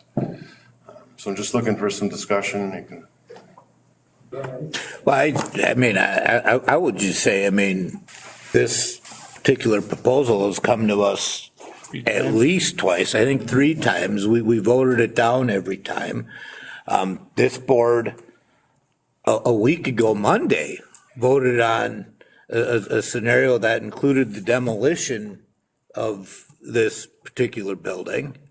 I don't know what's changed in a week. And plus we agreed to accept the bid for the demolition, if I'm correct, right? Yeah, that's. We did that, and the construction manager wanted us to do it in July. We didn't. Then they came back in October and said you have to accept the bid, and we did, contingent on being able to legally demo it. And then we accepted we had to approve an additional $40,000 for additional abatement. Yeah, this has come to this board multiple times, and like Matt, you said it. Thought it was Bill Murray. Groundhog Day. Yeah. This is something that does not have to be acted on tonight, because, as you said, we've already acted on it several times, so it's whatever the board chooses to do here tonight. But I do agree with Jeff that if That stuff, I mean, we have a timeline, we have to display your pictures or that, There is no timeline for that. They're requesting, like, our best bet would be if we could get the Heritage Foundation or some organization like that to commit to displaying those items. oh, sure. And in the letter from Schipple, you know, they laid out what Jeff had just mentioned as far as the mitigation plan, and they said they believe that it's appropriate. It's just a matter of putting it in writing. And when it comes to the display items, is there not a brass plaque inside one of the doorways that would tell you about the building of it? Yeah, that was. When it was erected? Suggestions, yeah. That's what I would use to remember the building, I guess. So we have an active offer again on the table dated this year. And I believe that one of our meetings over at the Virginia Auditorium, Noel, where I think you stood up and said that you considered that to be a viable offer for just the manual training building, and from the Colello and his two investors. And he supplied us all kinds of information from the Greater Minnesota Corp for bridge loans and pro formas, and I don't have it with me, but there was actually a letter from John Rocker himself, Matt, that he signed, saying that just what the fellows, the investors at a couple of meetings last year said, that it's a catch-22. The Greater Minnesota Funding Corp, or whatever it is, said that we need a signed purchase agreement. Yes, I have a copy of it, Matt. I have a copy of him saying that in a signed letter. And so the investors are put in a hard spot. John Rocker, you said you talked with him in the previous. Well, I spoke with a person at wherever that, basically it was just a letter that was just a copy of the guidelines of the program. And we have that in our files, and we've gotten that. It talks about the terms of bridge loans for the construction, for the tax credit, bridge loans for the bridge itself, the pro forma of the expenses and the income. And there's another letter that said, this is, they're willing to work with them, but they would need a signed purchase agreement. And the board keeps saying, we will not, you can't prove that you have this funding and that you can support this project. And so it's a catch-22. They're over a barrel by not having. Is there a motion on the table? I would move that we deny the offer as presented, just as we've done several times at this board table in the past. I would definitely support that. Motion by Matt, to do nothing with this. Correct, to proceed. I just wanted, and second by John. Is there any discussion? So would the denial rationale be that you don't think it's viable, the board members that don't think it's a viable offer?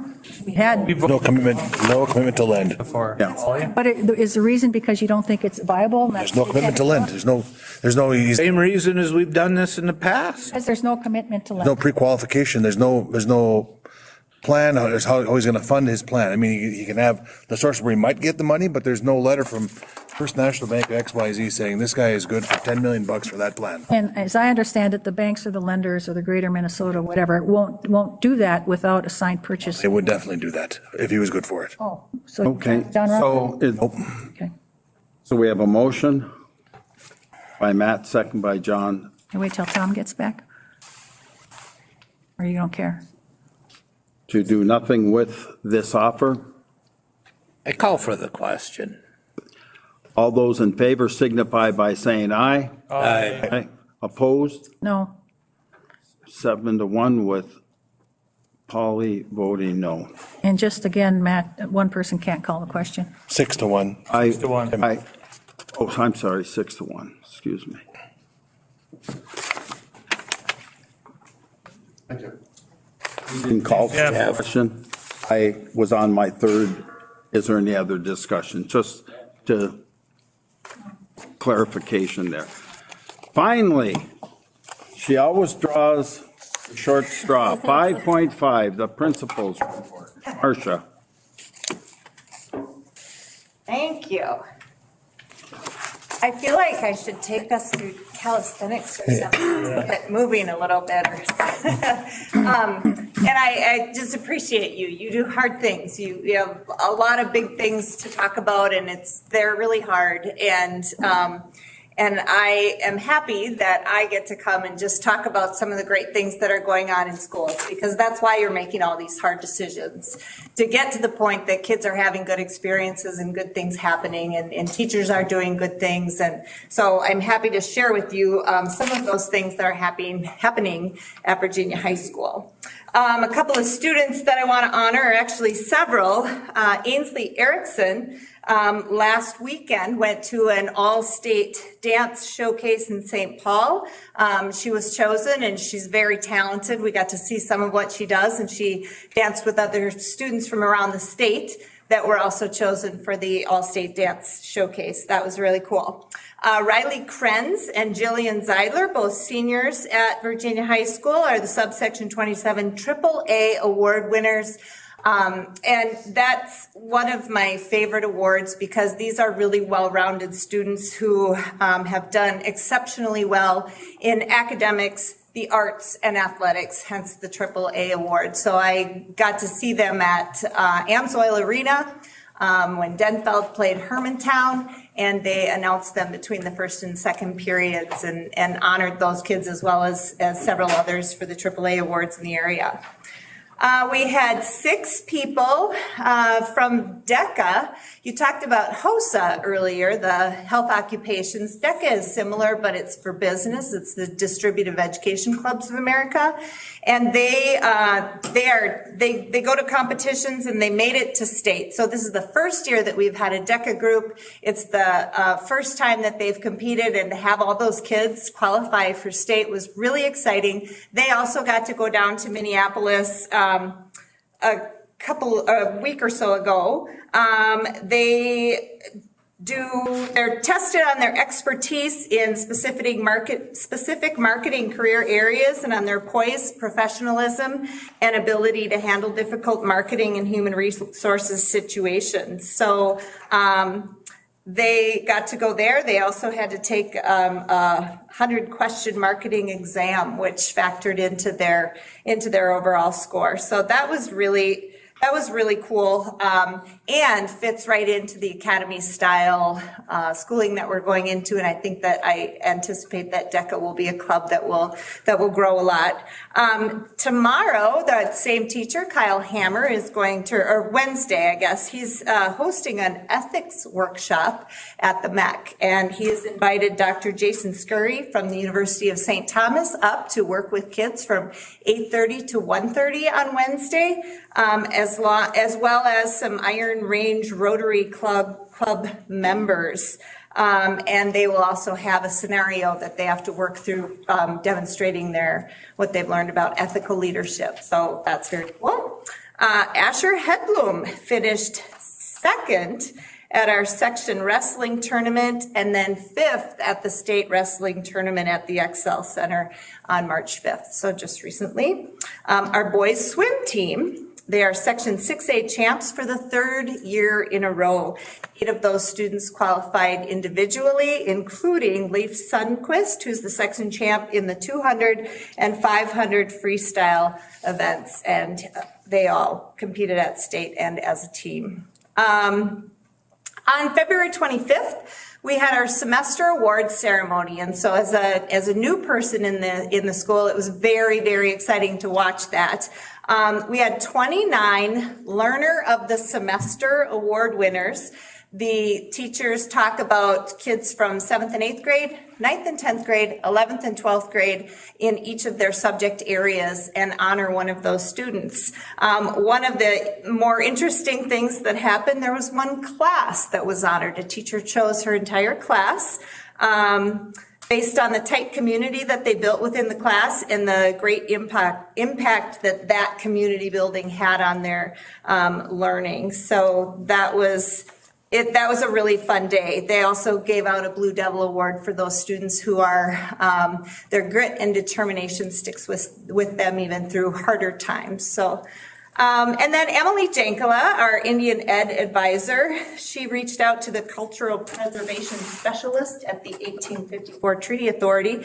They had two groups. They built this program. They had two groups who each spent a half a day learning to spearfish. And while they didn't get any fish, it was very obvious that being out in nature truly revives the soul. She saw her kids relax and have fun, learn, have new experience, connect with their culture. And they are already making plans for what they want to do next, including snowshoeing, competing to see who makes the best lunch over a fire, and actually hopefully spearing some fish. They thought next time they do it, they might make it a full day event. I know that you've heard that there's behaviors going on at Virginia High School, maybe in particular, and we believe those to be also a result of COVID and the hard times that our kids have had. So the bad news is that, yes, we do see some of that. The good news is that I wanted to put together a behavior team of teachers who are willing to work toward what are the issues, what can we do about it, when do we start, and how do we spread that word. And I had full 12 teachers who volunteered to be on that committee, and we meet weekly to work on the issues that we're seeing. So that's great. Also part of our climate and culture initiative, I will just tell you to stay tuned for an all-school lip dub coming from Virginia High School that we are very excited about and will involve every single student in our school. We're choosing a speaker for motivational speaker in the auditorium for our students. Student Council will be hosting their spring week very soon, and they're adding something different that they haven't done before. That is a student-led, and a student came to me and said, we really want to do this. They're going to have an activities fair during the week where every single club and organization and activity will set up a booth so that the younger students coming in, students who haven't been involved or maybe don't know those things exist, can walk around and talk to people about what do you do and how do I get involved, and they're spreading the word so that all students find a place there. And then also, spring sports are starting this week and next. Softball, track, baseball, golf, and tennis. We're about to embark on registration for next year, along with, of course, Evelyn Gilbert. And the Spring Fling Dance is in 2 weeks. And this week, they are delivering individual invitations to the prom. And they are very specific about every student gets their own invitation so that they know that they are welcome and invited, and it doesn't have to be part of a couple or whatever. It's a school event that we want all students to go to, and they work really hard to make sure everyone knows that they're included.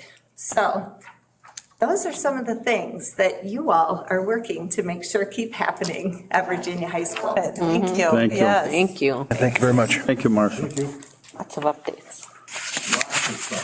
Lots of positive things. Yeah, happening. exactly. 5.6. Members of the school board, what you have before you is an MOU with the teachers.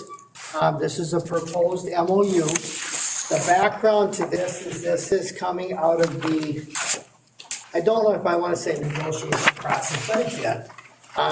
We have, and first let me say that I know that merging contracts is difficult. Anytime you put two contracts together, it's always going to be longer. It's always going to be more difficult. We will get the contract done. All of that will get done. Until then, because I know people have asked me, do teachers have a contract? Yes. We're following the old Virginia contract. We're following the old Evelyn Gilbert contract. Minnesota state law is very clear. While you're negotiating for a contract, the old contract still applies. So teachers are getting their money, they are getting their benefits, whatever the old contracts say. When we come to a new contract, and it will get done, then we'll just follow what the new contract is in the new contract. But until then, we're following the contracts that the teachers, each respective teacher group currently has. Which brings us to the topic for tonight, the MOU. The teachers have suggested this criteria for the seniority list. They are interested in this seniority list because, unsurprising, they are hearing about the possibility of cuts. And so they would like to have a seniority list to make it cleaner. And I can't blame them at all. That makes perfect sense to me. So what you have in front of you is their proposal for a seniority list. And I believe I can say this, the negotiation team has said, teachers, you tell us the rules you want us to follow on the seniority list, and we will do whatever rules you want us to use for the seniority list. So here's their proposal. So they asked me to bring it to you tonight.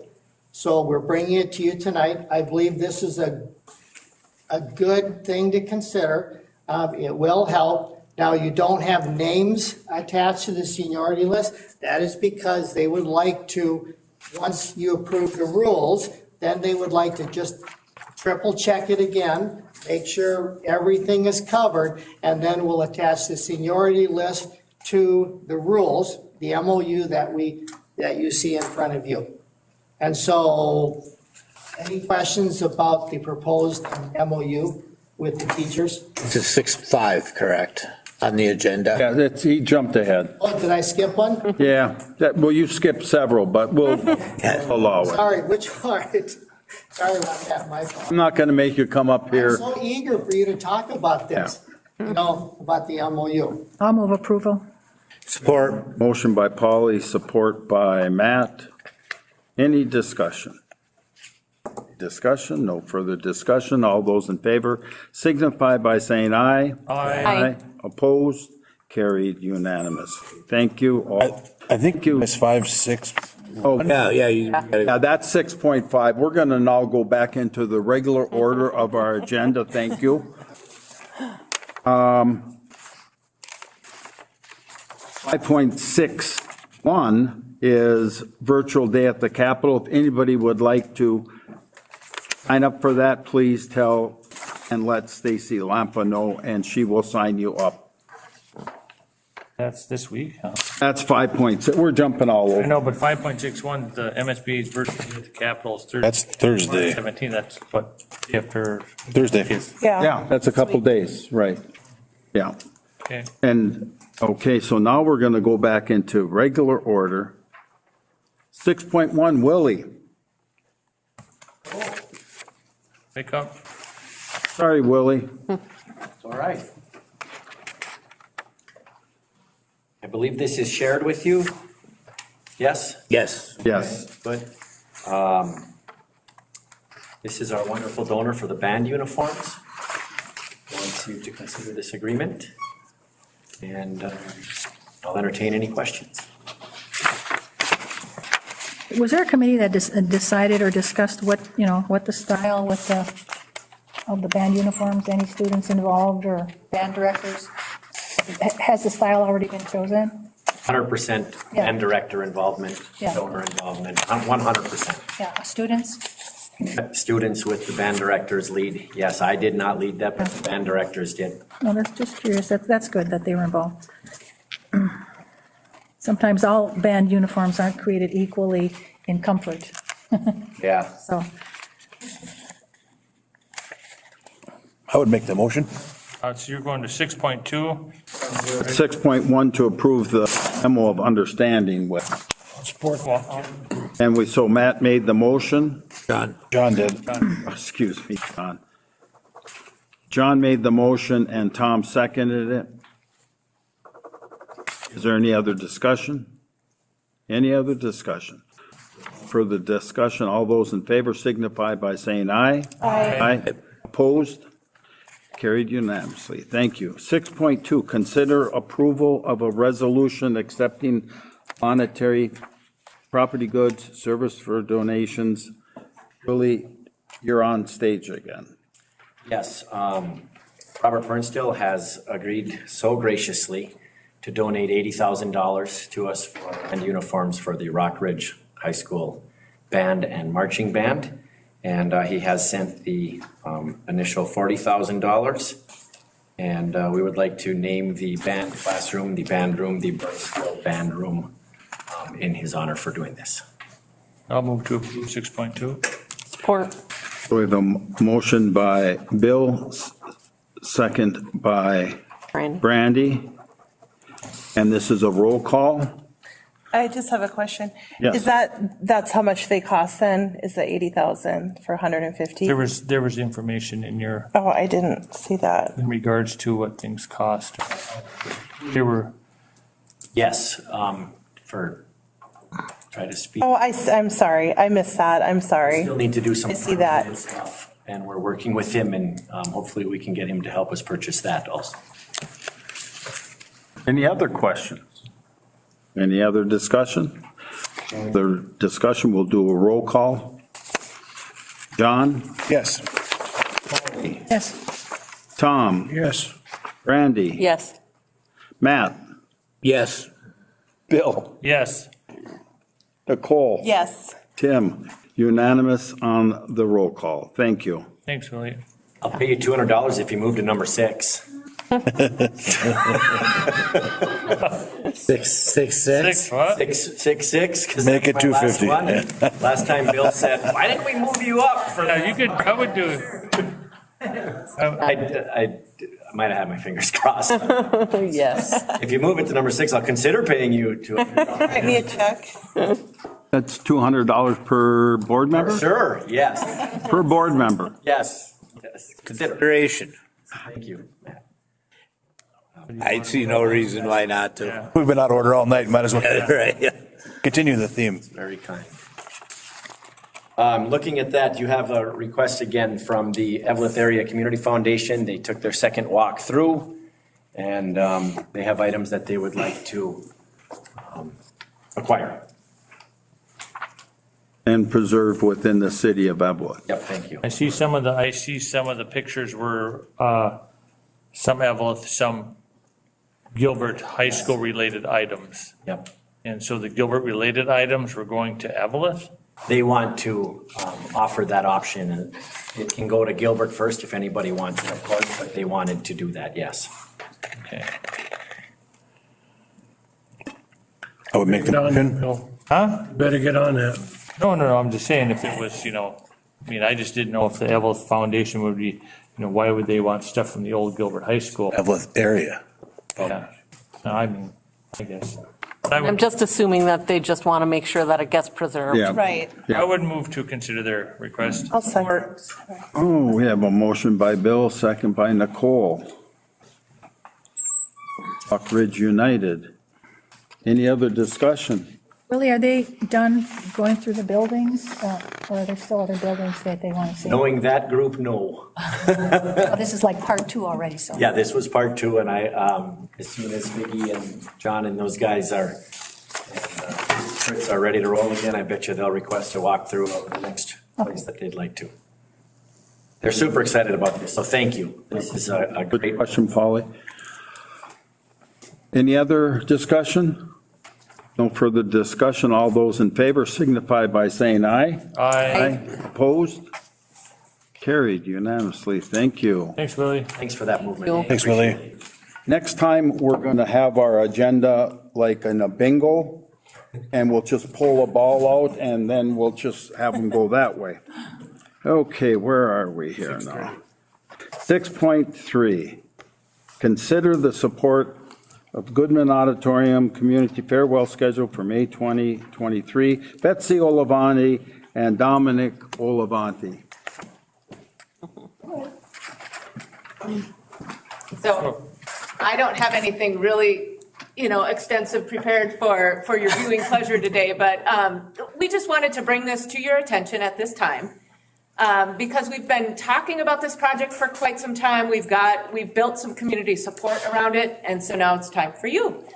So we prepared a resolution. Dr. Schmidt asked me, why is it so official? We want to go after grant funding to support this project. So the project is a community farewell to the Goodman Auditorium, which will include the Mesabi Symphony Orchestra. It will include students of 2909 and also other community members, alumni, that sort of thing. And Dominic's been talking to Dr. Clausen, who will do part of the project for us. So I'll let him talk to that part. But the thing I want to mention is these are two different events that we're putting together because it makes sense as a way to pay significance to the community impact that the Goodman Auditorium has had for 102 years. We have heard a lot of conversations around the community that people want to have an opportunity to come and see it for the last time, those sorts of things. I'm assuming graduation is still done the same way and that there's limited availability for folks to come in and watch that particular ceremony for the graduates of the class that will cross the stage. So this would give the community a chance to come in and see a performance there.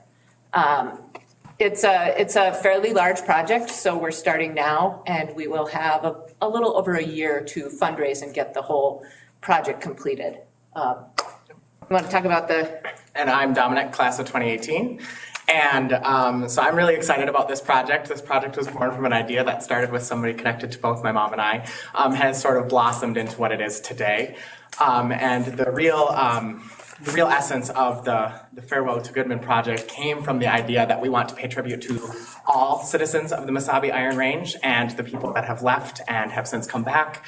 And so the key performance is a commission by Dr. Renee Clausen from Moorhead, Minnesota, who has since come to the Virginia High School and worked with the Virginia High School choirs twice. And because Matt Craig, the choir director over there, is an alum of Concordia, so that's how that connection was built.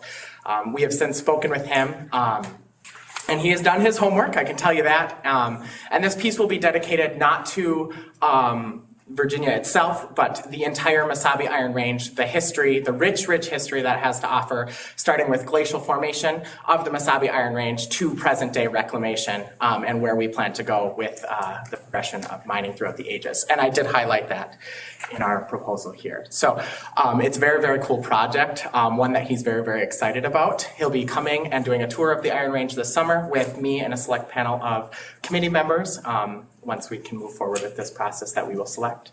And like I said, he's very, very excited. He's done some research with Virginia Historical Society, the Hibbing Historical Society, the Iron Range Historical Society, as well as Evelyn Gilbert Community Foundation board members and Virginia Community Foundation board members too. So yeah, I welcome any questions that you might have about this project.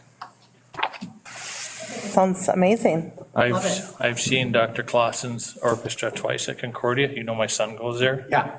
You know, so I got to see his Christmas concert. Very, very, very, very impressive. Very, I have to say, I'm impressed every time I go there. Yeah.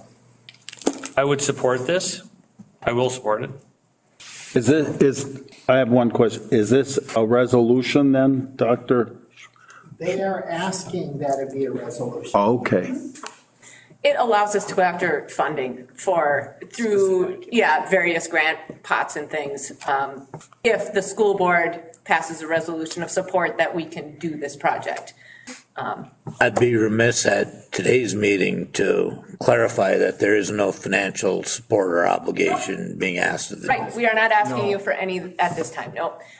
There potentially will be allow us to use the space for free, something like that, coming up. But at this time, no, we are going to seek funding elsewhere because there is theater, arts, and culture funding that we can go after. So we're going to do those sorts of things. As the chair of Revive Virginia, I will let you know we have put the first $1,000 in the pot already because our group is committed to bringing people into the downtown and honoring the history and the forward potential. So that's one thing that we've already done. Do we know how many seats the Goodman Auditorium holds? I believe it's 1,563. 1,563. You're gonna have one show. We do not know that at this time. It's up in the air at this point in time. Yeah, it'll be a developing process, and we assume we will be continuing to work with. Sheila Wilcox is a member of this committee. Dominic has communicated with Mr. Melby and Mr. Craig, and I have talked to Dr. Schmidt a few times about this already. So we will keep communicating with the staff and the faculty to make sure that it develops well and that you're kept informed as we go forward. So You performed on that stage as well, right? Sorry, Brandy. I did, yes. I did have the pleasure of performing on Goodman stage when I was in Well, I have too. And Yeah. we did the Brahms Requiem there, so we're well aware of what it offers as far as with that orchestra plus choral. Yeah. I've been to a number of them there. I've heard him and he has a They're beautiful great. voice Yes. too. I have as well. That's why I brought it up. You also sang at the Madrigal Theater in Bemidji, correct? That is correct, yes. I was there. I went to that too. At that was the very last Madrigal dinner at Bemidji State. Yeah. During my time there. That was very, very fun. Good, thank you. I will make the motion to approve the I will resolution. second. A motion by Brandy to approve the resolution, second by Nicole. Is there any other discussion? With no other discussion, all those in favor signify by saying, a roll call, I'm sorry, it's a resolution. Roll call, Matt. Aye. John. Yes. Polly. Yes. Brandy. Yes. Tom. Yes. Nicole. Yes. Chair votes yes, and you have the final vote. Yes. Thank you, Bill. Passes unanimously. Thank you. Good luck on search for. Good luck. And thank you for taking this on. And thank the Revive for Taking in money? starting this off. Thank you. For heating guy, I get around, you know. Yeah. All over the city.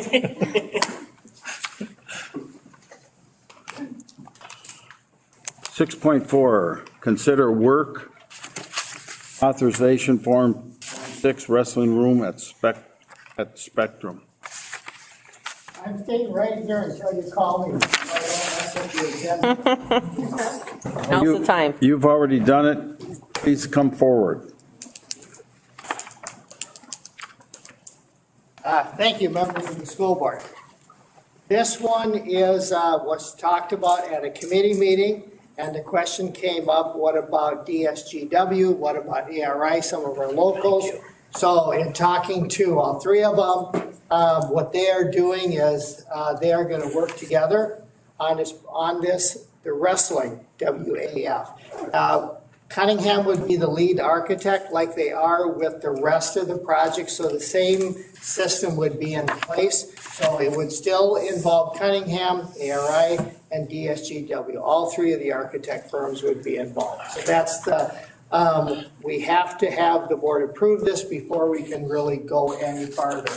And because the wrestlers need a place to wrestle, starting in at least October, at the very latest November. And I'm sure Coach Benz would not even like me to be saying November. They need a place, so we need to get going on it. So that's why you have the WAF in front of you. Do we have a couple questions? Number one, do we have any estimates as how much the work is going to cost? And I guess number two, I would echo, I mean, you know, Cunningham, they're a high dollar, architect out of the cities that I guess I share the question, why couldn't DSGW and or ARI and seek proposals from the three of them? Just my thoughts. If you tell me you want me to do that, I'll do that. This is what they're proposing. And so whatever you decide, because we could have multiple construction inside this building, you don't want multiple new architects in different parts of the building. Whatever you do, it's better to have some consistency as far as who's doing it. So you tell me.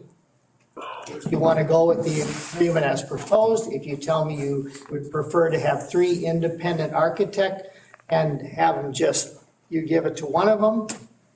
Cunningham seems like overkill to me. We talked about it in the committee meeting that it was a basic 6,000 square foot box. It's a wrestling room. It's a wrestling room, no lockers, no plumbing, no, it was just, I don't know, it just seems like overkill to get them involved from Minneapolis, from the local architect, and draw something up that as basic. And do we, the first question, do we have any idea? I mean, has anyone looked at it and said with what we want, ballpark, how much it would cost? Yes. Now I'm trying to remember here, because the committee also saw those figures. I'm going off of memory right now. Director Solberg, $500,000, 400,000, somewhere around there is what I'm remembering. Now, keep in mind, however, whoever does it and whoever does the construction, this is way cheaper than building a new wrestling room into the new high school. That one would have costed you probably $4 million or so to put a wrestling room there. So this is way more cost efficient. We've talked to the coach and he's okay with it being here, but yes, you're gonna spend some dollars. And that was just an early estimate based on square footage. It's a pretty simple remodel. It's not a complex remodel. 6,000 feet at $500,000, that's over $80 a Remember here, foot. Director Sober, it could very well be less than that. But somebody has to draw the plans and do the estimating for that. So with the wrestling program now is in Virginia, is that going to be demolished or is that going to be still open? It's part of, it's in the gym, and the gym will be, that's where they're going to put the Mechanical for the new elementary. mechanical, and it'll be under construction, so we do have to move them. What would you like me to do? Is there a motion on what we want to do for authorization to go ahead with this? I'd like to see some estimates first and just, and maybe just, I mean, you got 3 architects, you got DSGW, ARI, and Cunningham. Why couldn't just, I mean. Well, I'm afraid that the other 2 don't want to step on Cunningham's toes or be perceived as doing that. Well, no, but it's our choice of who we want to hire. And I know, but their choice whether they want to bid on it or not. Well, we've had all 3 all along, and so what do we do now? Tell all 3 of them to give us a bid on it and cut the other 2 out? I don't know. I mean, it's a wrestling room. It's not, we're not building a high school, we're not building. We're going to be taking out a lot of walls and making a lot of square footage of, I'm sure, their wrestling room. I'm sure this building's already been measured. They've already got the basic blueprint. They got the bones of what it is right now. I mean, it's not like you have to draw the whole building out first and then put that 6,000 square feet in. I don't know. It seems like overkill to me. Does the, my thought here now, sorry. Sorry. Lost it. Well, you brought it up, Matt. Do you think ARI and GSGW would want to work together without Cunningham? Why not? That's what they typically do. But I don't know if on this particular project if they would want to do that. I don't know, over the past 2 years, I've been asked repeatedly, why do you have so many architects involved in this project? And it was all because each one of them has something different to offer. I know we're talking about a basic box here, so. Yeah, to that point, I think it'd be good to have one architect working on it. Yeah.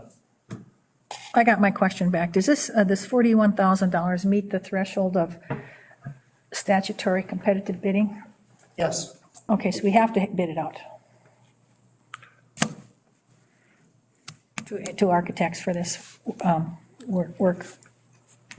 Can you give the board those numbers now, because they change by the year, about when we only have to solicit, we can just go out and, buy things from companies, then the threshold is this amount of dollars to this amount of dollars, and then over that you have to have. Typically, it's around $25,000. However, for this project, the board has also authorized me to accept higher than that, up to 175,000. So on this one, I'm bringing this to the board so that you know what's going on, because we don't want to be doing anything that you are not aware of. I thought the 175,000 was for change orders specifically. Yeah. Right. But that's not my question, though. There's a statutory thing where you have to go out for bids and quotes or bids and things. I don't know the numbers. Does the 41,000 meet? We have to go out for quotes and or bids.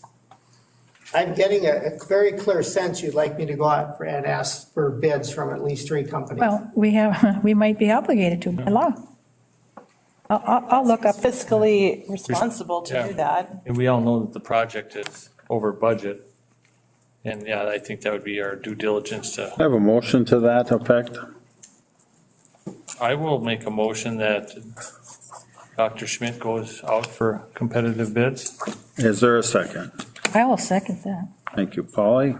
Any other discussion? And because here's a $500,000 ballpark cost, there's other big costs for the heating and cooling, the roof for that whole Spectrum building. How much money are we dumping into the Spectrum building in total? Now, that's another thing we all should keep an eye on. Improve the mechanical. Well, And quarter the bill. it's got to be done. It's going to cost something. But the quarter of the build out, if we accept Orthopedic Associates, will be done by them. Okay. Well, that's. So We're off topic. We have a motion, we're off topic. We have a motion by Bill, second by Polly. I was, Have it go out for bid. just one more comment to keep all of those costs in mind for the Spectrum building. Is there any other discussion? With no other discussion, all those in favor signify by saying aye. Aye. Opposed? Carried.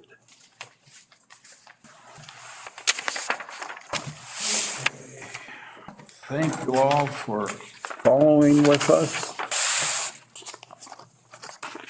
Item number, I think, got them all.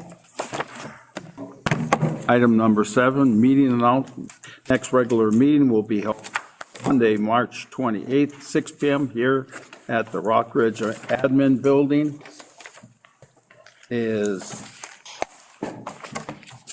We are up for adjournment. Is there a motion? Can, Andy? I just was gonna mention about, just making sure that March 28th, what we discussed in the email today, Noel, make sure that gets on the agenda for March 28th. Thank you. Motion by Bill, second, because you all talk together. I'll just pick on Bill. That's all right. Motion by Bill, second by Brandy. All in favor of adjournment signify by saying aye. Aye. Opposed? Thank you all.